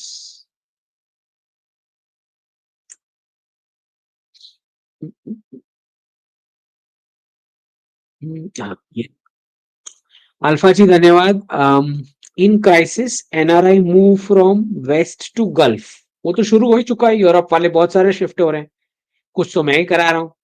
ठीक है, then it may increase house rent which already 1 lakh in Dubai, वो और भी boom करेगा। And increase job competition, बिल्कुल। What people do who is already settled in Gulf, people who are already settled in Gulf, तो आपका competition बढ़ेगा तो आपको क्या करना चाहिए, ये पूछ रहे हो। कंपटीशन बढ़ेगा, आप उसमें टू फेस द कंपटीशन, और लोग आएंगे तो देखो फिर आप, आपके हिसाब से आप भी बेटर प्रिपेयर रहो कि इतना कंपटीशन होगा तो बहुत सारे लोग अगर शिफ्ट होते हैं तो पॉसिबल है कंपटीशन बढ़ेगा। You have to face the competition, है ना। तो कंपटीशन, कंपटीशन होना हमेशा नेगेटिव ही होता है ऐसे नहीं होता है, शायद आपके लिए पॉजिटिव भी हो। वो यात्री जी धन्यवाद। लवदीप सिंह जी धन्यवाद। Deadline to convert USD to R, wait ही क्यों करना है, राइट। 1990 95 तो होने देंगे मोदी जी, मुझे डाउटफुल लगता है। 90 भी अगर हो जाता है तो क्या, कितने 6 रुपए का फर्क, 84 से अगर आप गिनो तो उसमें आपको कितना। अच्छा ये भी तो रिस्क है, अगर एग्जिट टैक्स अनाउंस हो गया तो फिर क्या करो, वो भी तो रिस्क है। फिर पैसे भेज नहीं पाओगे और वहां ले ऑफ हो जाओगे, फिर क्या करो, वो रिस्क भी तो है सामने, ये भी तो देखो। आप 6 रुपए का डिफरेंस यहाँ पे देख रहे हो 84 से 90 का, तो सामने वो भी तो कैलकुलेट करो कि 30% टैक्स डाल दिया तो एग्जिट टैक्स, पैसे बाहर ले जाने का। ओके, इंटर क्रिप्टो जी धन्यवाद। विल मोदी गवर्नमेंट अलाउ और ban DS American institutions to enter in Indian agriculture resources sector? मुझे नहीं लगता बैन करेंगे। क्योंकि एक बात समझो कि आपके एग्रीकल्चर सेक्टर में इनोवेशन हुआ ही नहीं है पिछले, ये आईटी सेक्टर की वजह से सारा मेरिट जो आईटी में चला गया कूली काम करने के लिए, उसकी वजह से मैन्युफैक्चर और एग्रीकल्चर में कुछ इनोवेशन हुआ ही नहीं है। तो मुझे नहीं लगता कि वेस्ट का अगर कोई इन्वेस्टर आता है या कुछ टेक्नोलॉजी लेके आता है तो प्रधानमंत्री जी या गवर्नमेंट बना करेगी। हाँ, लेकिन कुछ चेक्स एंड बैलेंसेस होने चाहिए इनके ऊपर, अगर वो आते हैं तो। क्या लिखा है, इट्स एक्सट्रीमली डेंजरस। नहीं, जिसको, देखो जिसको प्रॉफिट चाहिए होता है वो आपकी स्टेबिलिटी में इंटरेस्टेड हो जाता है एक तरीके से, क्योंकि उसको परमानेंट कस्टमर्स चाहिए। इन्वेस्ट किया है तो प्रॉफिट चाहिए, तो इंस्टेबिलिटी नहीं चाहता वो आपको पब्लिक को डैमेज करना नहीं चाहता। ठीक है, कुछ पॉलिसी में इन्फ्लुएंस करना चाहेगा लेकिन पब्लिक को नुकसान करने का, अपना ही कस्टमर मार्केट खराब करने का काम नहीं करेगा वो। Okay, at least not in the start. लेकिन चौकन्ना हमें रहना चाहिए, ये बात सही है आपकी, क्योंकि कुछ कुछ असुर बुद्धि वाले लोग हैं वेस्ट वाले। Lekhraj Mittal ji, your thoughts on Arakan Army? Well, अच्छा काम कर रही है बांग्लादेश बॉर्डर पे, करने दो, करने दो, क्या प्रॉब्लम। राधा कृष्णा जी धन्यवाद। You mention that in US home prices zero will post banking crisis, when is that time frame? House prices are continue, देख हाँ बिल्कुल सही राधा कृष्णा जी। अभी जो हाउस प्राइसेस बढ़ रहे हैं, ये होगा ही क्राइसिस में। क्यों? इसका कारण ये है कि जब कोई इकोनॉमिक एक्टिविटी नहीं बचती तो स्टॉक और जो रियल एसेट होता है विच इज फिजिकल गोल्ड और रियल एस्टेट, ये रियल एसेट है जो लोगों के हाथ में होते हैं, स्पेशली टीयर 2 वाले ये बूम करेंगे। ओके, तो जो भी वाइप आउट जब आना है रीसेट के बाद, वो टीयर 1 में आने वाला है, वेस्टर्न टीयर 1 सिटीज में, जिसको मैं फियाट डॉलर सिटीज बोलता हूँ। तो टीयर 2 में से थोड़ा आएगा, उसमें थोड़ा वाइप आउट आएगा, लेकिन टीयर 1 में तो आना ही है बड़ा वाइप आउट। तो अगर आप टाइम फ्रेम पूछ रहे हैं तो उससे पहले आपको कोई ना कोई एलाइज की कंट्री में हाउसिंग क्रैश दिखेगा। यूएस में स्टार्ट होने से पहले, फुल फ्लैट स्टार्ट होने से पहले, या तो कनाडा में दिखेगा, या तो यूके में, या तो ऑस्ट्रेलिया में। ये तीन में से किसी में भी अगर आपको बड़ा हाउसिंग क्रैश दिखाई दे तो अमेरिका में तुरंत ही उसका रिपल इम्पैक्ट आएगा हाउसिंग क्रैश का, स्पेशली टीयर 1 में। ओके, तो जैसे कनाडा में अगर टोरंटो है सपोज, और उसके पॉश एरियाज में बिक्री नहीं हो रही है, तो वो आहट है स्टार्ट होने की। ट्रिकल डाउन होने में टाइम लगेगा, लेकिन it has begun, that shows it has begun. Okay,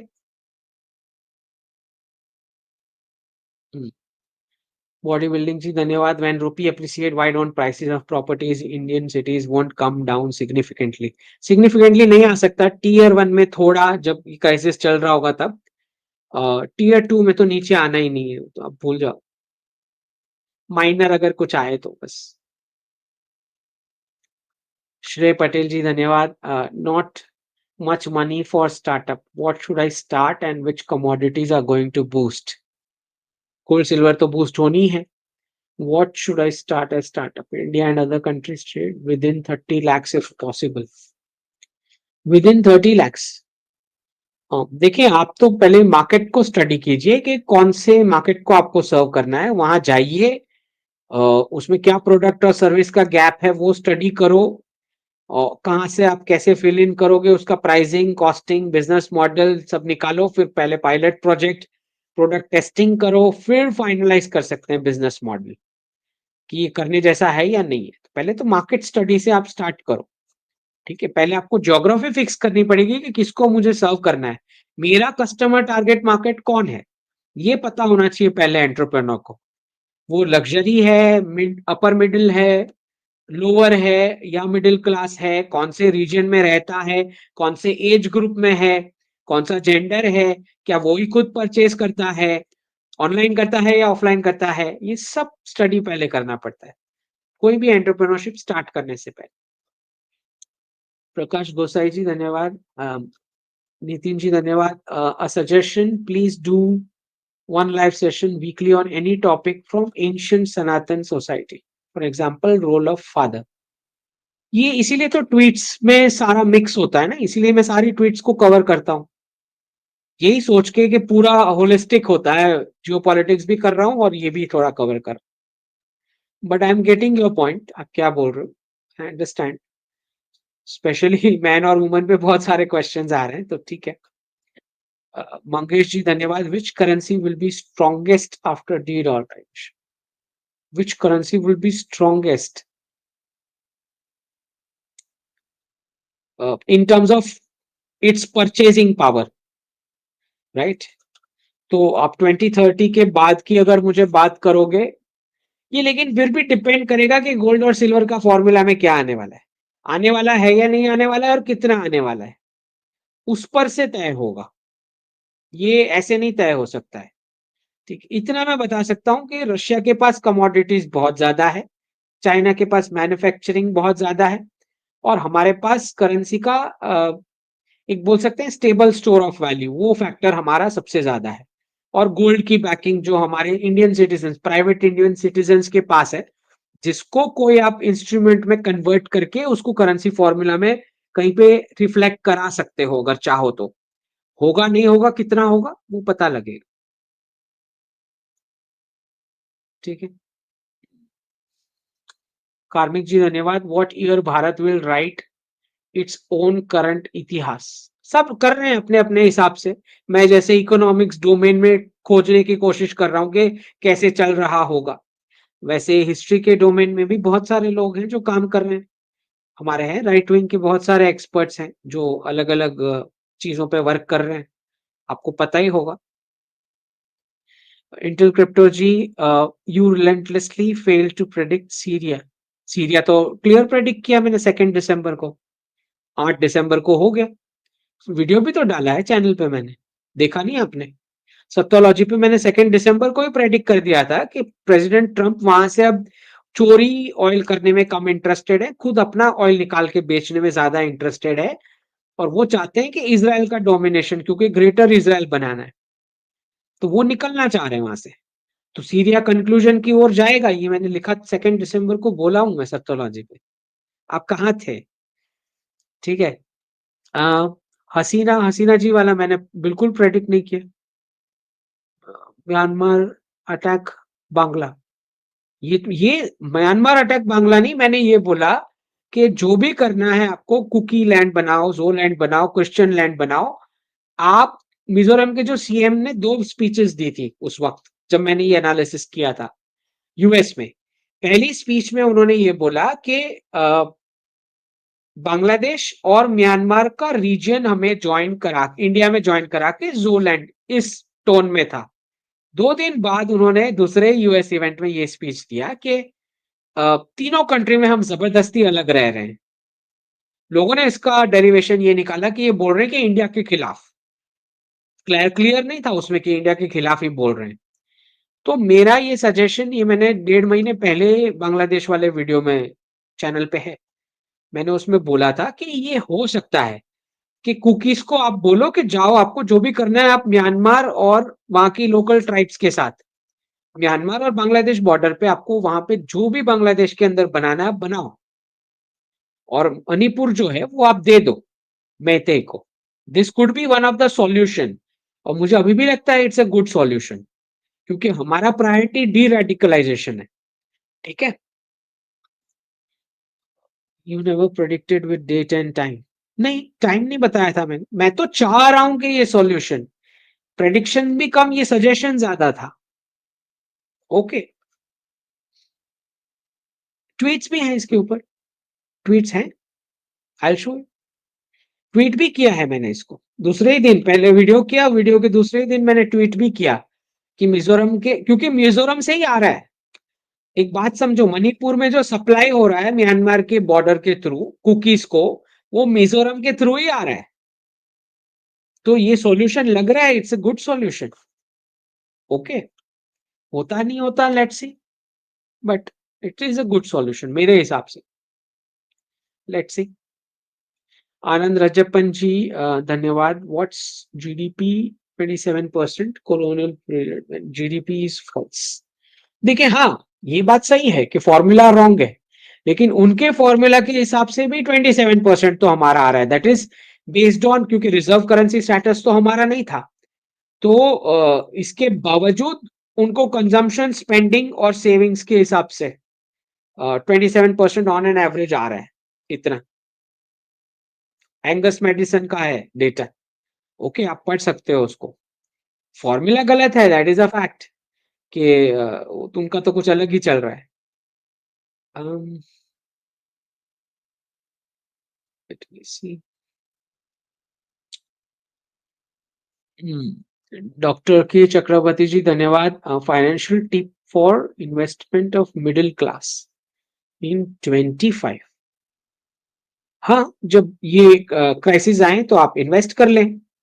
जो सेक्टर्स मैंने बताए हैं, वो उस सेक्टर्स में अगर आपको कोई प्रॉमिसिंग स्टॉक दिखाई दे रहा है, आप कर सकते हो।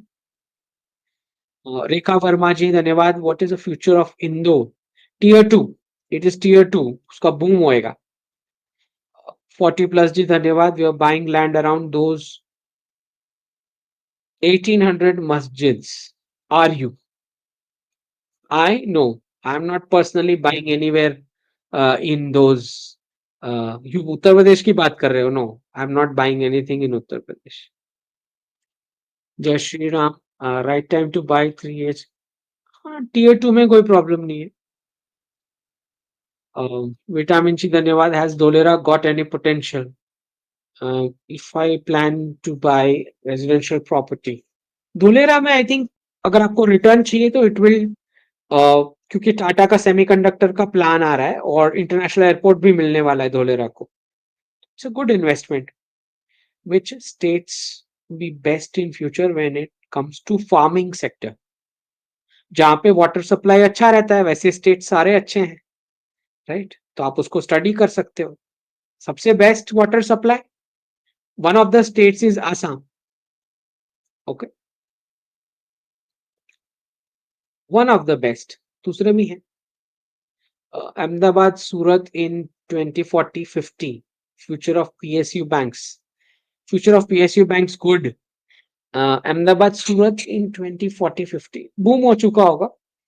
Big hubs, Akki gaming ji is DS purchased agriculture land in Ukraine.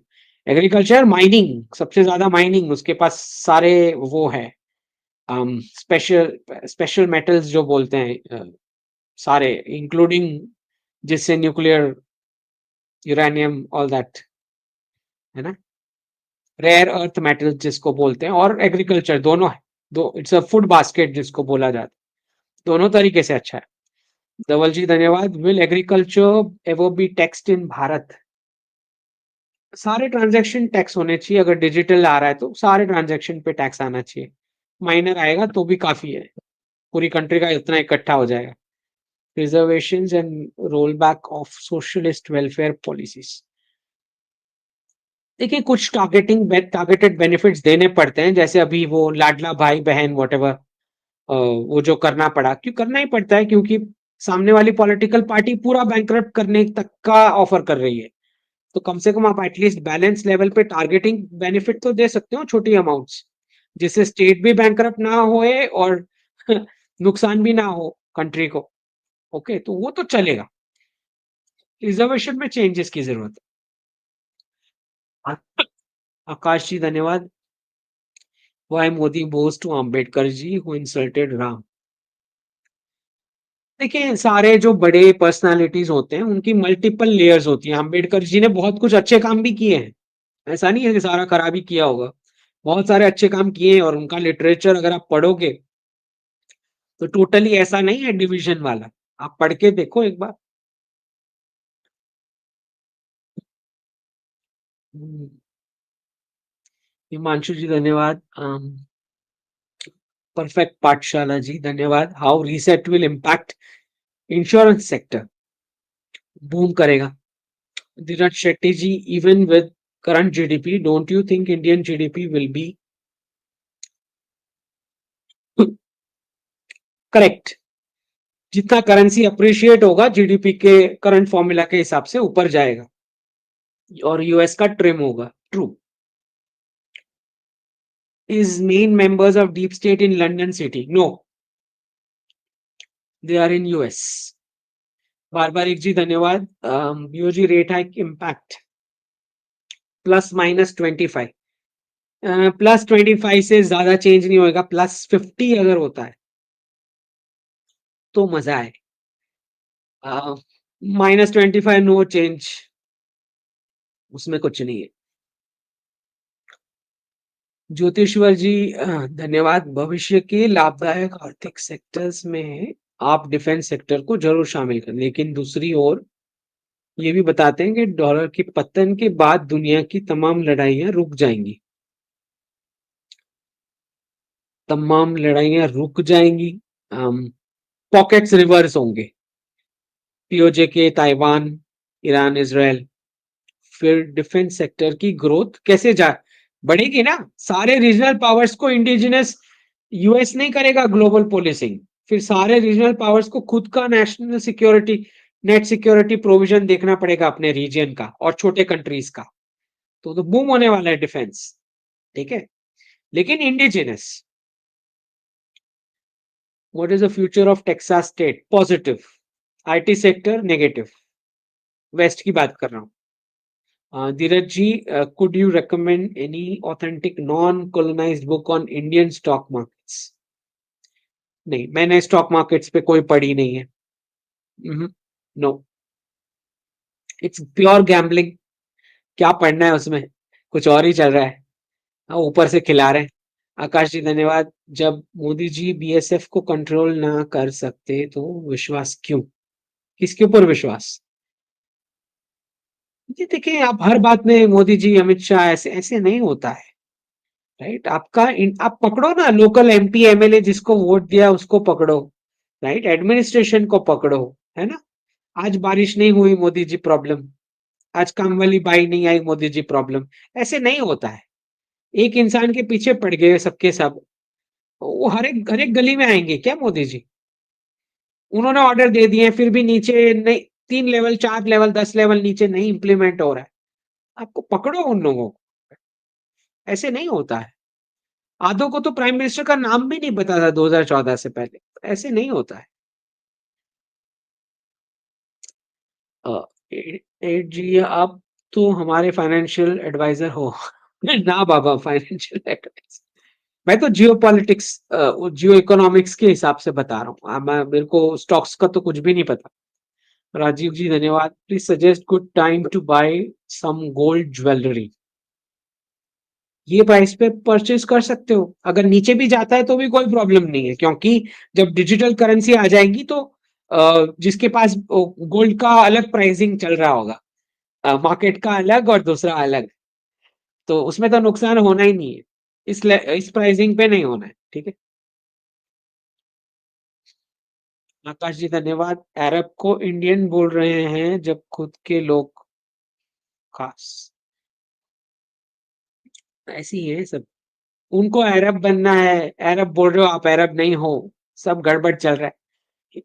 Himanshu ji धन्यवाद। When is the right time to sell all my bitcoin 2025? जब आपको सुनाई दे कि वो लोग रेगुलेशन करना शुरू करने वाले हैं, तब। Please suggest where to invest my savings for 1-2 years and 3-5 years। अलग अलग है। रियल एस्टेट टीयर 2 में कर सकते हो, फिर गोल्ड और सिल्वर में कर सकते हो। हर एक का रिस्क का एपिटाइट अलग अलग होता है राजीव जी, डिपेंड करता है। जयेश जी धन्यवाद मेंबर बनने के लिए। When will price of electronics go high in US? आप डाल के देखो चाइना के ऊपर सैंक्शंस, टैरिफ, फिर देखो। एमआरएन डिवाइसेस धन्यवाद जी मेंबर बनने के लिए। डी-रेडिकलाइजेशन इन पाक Bangladesh needs genocide? I don't think so. Clashes तो चलते रहते हैं। आकाश जी इस हिसाब से तो पाकिस्तान भी रिच है। हाँ, जितनी, तभी तो अभी तक उन्होंने ये करके रखा है ना, survive, right. Story in pictures. Why do you prefer the term global market forces over deep state? Global market forces नाम से पता लगता है कि आप, उनको कोई लेना देना नहीं है किसी रिलीजन के साथ, इसके बावजूद के चर्च का एक बड़ा रोल उसके अंदर है। मतलब 2-3 साल में ये लोग सनातन को भी प्रमोट कर सकते हैं, प्रॉफिट के लिए कुछ भी, राइट। उनको ना कोई कंट्री से लेना देना, ना कोई रिलीजन से लेना देना। ओके, जो मेन डीप स्टेट की मैं बात कर रहा हूं, इसीलिए मैं उनको ग्लोबल मार्केट फोर्सेस बोलता हूं। लेकिन उसके टूल किट्स में है, जैसे जैसे मैं, ये जो नया ट्रम्प एडमिनिस्ट्रेशन आया उसके लिए मैं साफ बोलता हूं कि व्हाइट क्रिश्चियन नेशनलिज्म, सोरोस है उसको भी व्हाइट रेसिज्म है। Okay, but it is not the main deep state. Deep state तो अभी पीछे है, right. Those are family, aristocrat families. Okay, ये सारे टूल किट्स हैं।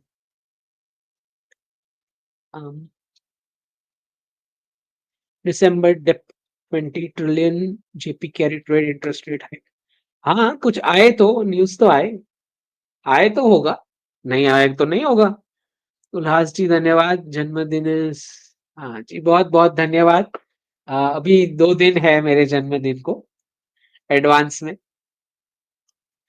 राम जी धन्यवाद। How much percentage Hyderabad realty will depreciate due to reset? देखिए 5-7%, इतना तो होगा, लेकिन अभी देर है। Average 3 those bought at this price, will Hyderabad real estate ever see appreciation? Reset के बाद जब वेस्ट से पैसे आने वापस शुरू होंगे, 2029-30 के बाद। ओके, सरोज जी धन्यवाद। Which one is better to invest in, stocks और बायर लैंड? अगर स्पेसिफिक स्टॉक्स आपके पकड़ में आते हैं तो लैंड से ज्यादा मिलेगा उसमें, राइट? डिपेंड्स, और फिर आपकी क्या रिस्क एपेटाइट है। बिपिन जी धन्यवाद। For entrepreneurship real estate has become a prohibitive cost. Do you see a price correction over 10-20 years? मुझे लगता है थोड़ा सा ट्रिम आएगा जब 500 की नोट पे एक्शन आएगा, थोड़ा सा माइनर ट्रिम आएगा रियल एस्टेट पे, स्पेशली जो कैश कंपोनेंट में बेचते हैं उनके लिए। बाकी मोस्ट बिल्डर्स, एटलीस्ट मैंने गुजरात में देखा है, जब से रेरा फुल फ्लेज एप्लीकेबल है, कैश कंपोनेंट वाला तो निकल ही गया है, लेकिन बाकी स्टेट्स में शायद और हैं अभी भी। जन्मदिन की हार्दिक शुभकामनाएं। जी जी, बहुत बहुत धन्यवाद। अभी 2 दिन है, भगवान आपकी सारी इच्छाएं पूरी करें। बहुत सारी इच्छाएं भारत के लिए ही है। उल्लास जी धन्यवाद। जय जिनेन्द्र। जय Shri Krishna. Presently primary and high school timing seminars. अरे भाई, ये तो कोई मतलब ही नहीं है, ये क्या चल रहा है क्लासरूम वाला, तो ये तो समझ के बाहर है क्या चल रहा है, कोई मतलब नहीं है। पूरा रिवैम्प करने की जरूरत है। From when will stock market. भाई, ह्यूमन बच्चा जो होता है उसमें इतना टैलेंट कूट कूट के भरा हुआ है, इतनी क्यूरियोसिटी है, इतना इनोवेशन वो कर सकता है वो ब्रेन। वो हंसता हुआ पढ़ना चाहिए ना, वो रोता हुआ क्यों पढ़ रहा है? समझ रहे हो? पूरा गड़बड़ है, कॉन्सेप्ट गड़बड़ है। वो मजे से कर रहा होना चाहिए पढ़ाई। ओके, उसका मुंह क्यों उतरा हुआ है? तो कुछ आपके अंदर खामी है, बच्चा बिल्कुल हेल्दी है। ओके,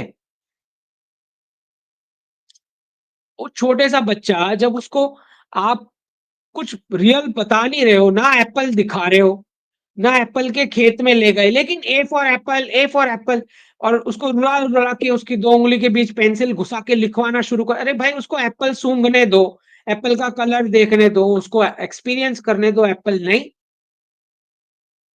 जबरदस्ती उसकी 2 उंगली के बीच पेंसिल घुसा के लिख तो एप्पल, लिख ए फॉर एप्पल। ऐसे नहीं होता है भाई, ये पढ़ाई कोई रोने वाला प्रोसेस नहीं है, उसको टॉर्चर करने का प्रोसेस नहीं है पढ़ाई। तो ये पता नहीं, ये लेट्स सी क्या चल रहा है, पता नहीं। एप्पल के खेत में ले जाओ ना, उसको एप्पल दिखाओ, फिर वो बोलेगा, हंस के खाएगा, टेस्ट करेगा, स्मेल करेगा, कलर देखेगा। खेत दिखाओ उसको कि कैसे एप्पल उगता है, फिर बोलने दो A for Apple. Anand ji धन्यवाद। ये हो चुका है अभी कोविड दिस।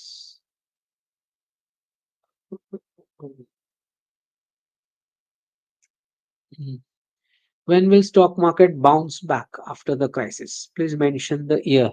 भारतीय स्टॉक मार्केट तो अ, कुछ मंथ्स में रिकवर होना शुरू हो जाएगा, क्योंकि हमारे हमारे तो कोई इकोनॉमिकली कोई इतना बड़ा क्राइसिस नहीं है, राइट? तो ये तो हो जाना चाहिए। अम, हम्म, देखते हैं क्या होता है। हम्म,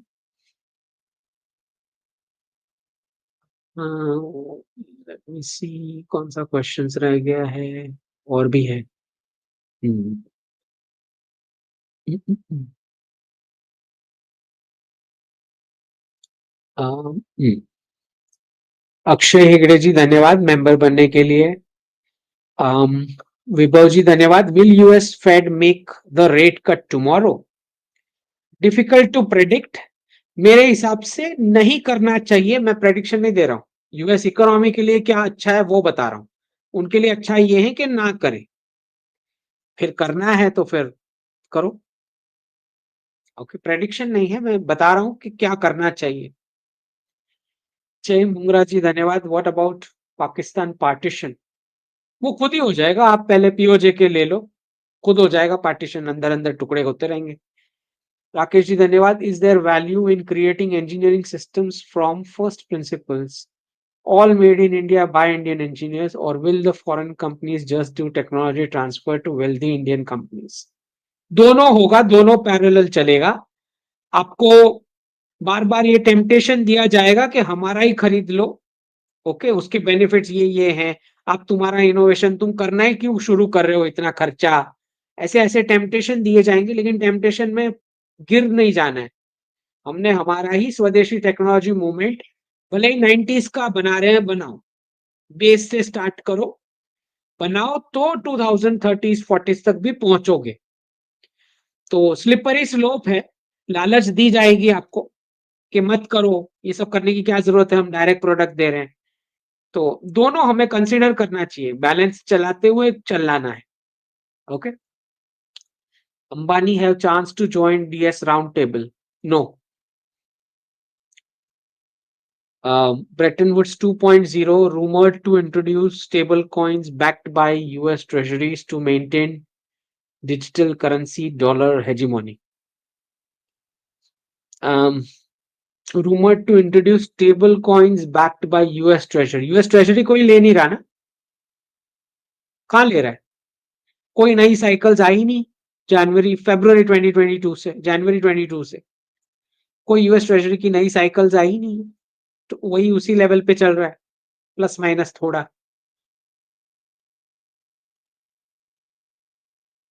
लेट्स सी। मयंक जी धन्यवाद। BJP is there for past 10 years, still didn't crap worship act. I know there is always a date decided when we can expect this to be scrapped. देखिए, इसमें सीजीआई ने, चंद्रचूड़ जी ने साफ बताया है कि रिलीजियस कैरेक्टर क्या है 15 अगस्त 1947 का, वो तय किया जाएगा, उस बेस पे जस्टिस होगी। तो फर्क ही नहीं पड़ता ये एक्ट है या नहीं है। अगर रिलीजियस कैरेक्टर नीचे मंदिर है तो फिर क्या फर्क पड़ता है ये एक्ट से। ओके। आकाश जी धन्यवाद। मैं दोष नहीं दे रहा, पीओके कैसे होगा अगर बीएसएफ ये करेगा? नहीं, कुछ बैड एप्पल्स तो हर इंस्टीट्यूशन में होते हैं, खाली बीएसएफ में होते हैं ऐसा किसने बोला? आर्मी में बैड एप्पल्स नहीं होते? कौन से इंस्टीट्यूशन में नहीं होते? सीए मेंबर्स में होते हैं, डॉक्टर्स में होते हैं, हर एक फील्ड में होते हैं। सो ठीक है, लाइफ ऐसे ही होता है। विटामिन जी धन्यवाद। What if an at the end we find out that it's actually a square or oval table? Do you see POK hotspot reversing next year and then elections in 26? मुझे दिखेगा अभी तो मैं क्यों बताऊंगा? मैं अपनी कंट्री के बारे में क्यों रिवील करूं? अगर दिख भी रहा है तो, है ना, मैं क्यों बताऊं? दूसरी कंट्रीज के बारे में प्रेडिक्शन दो, खुद की कंट्रीज का क्यों दोगे? है ना। 20-30 year long term SIP SWP any issues in India?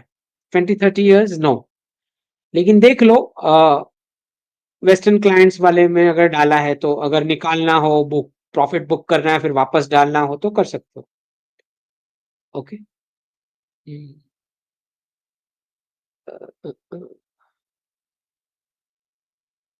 I think that's all for the day. जय जिनेंद्र, जय हिंद।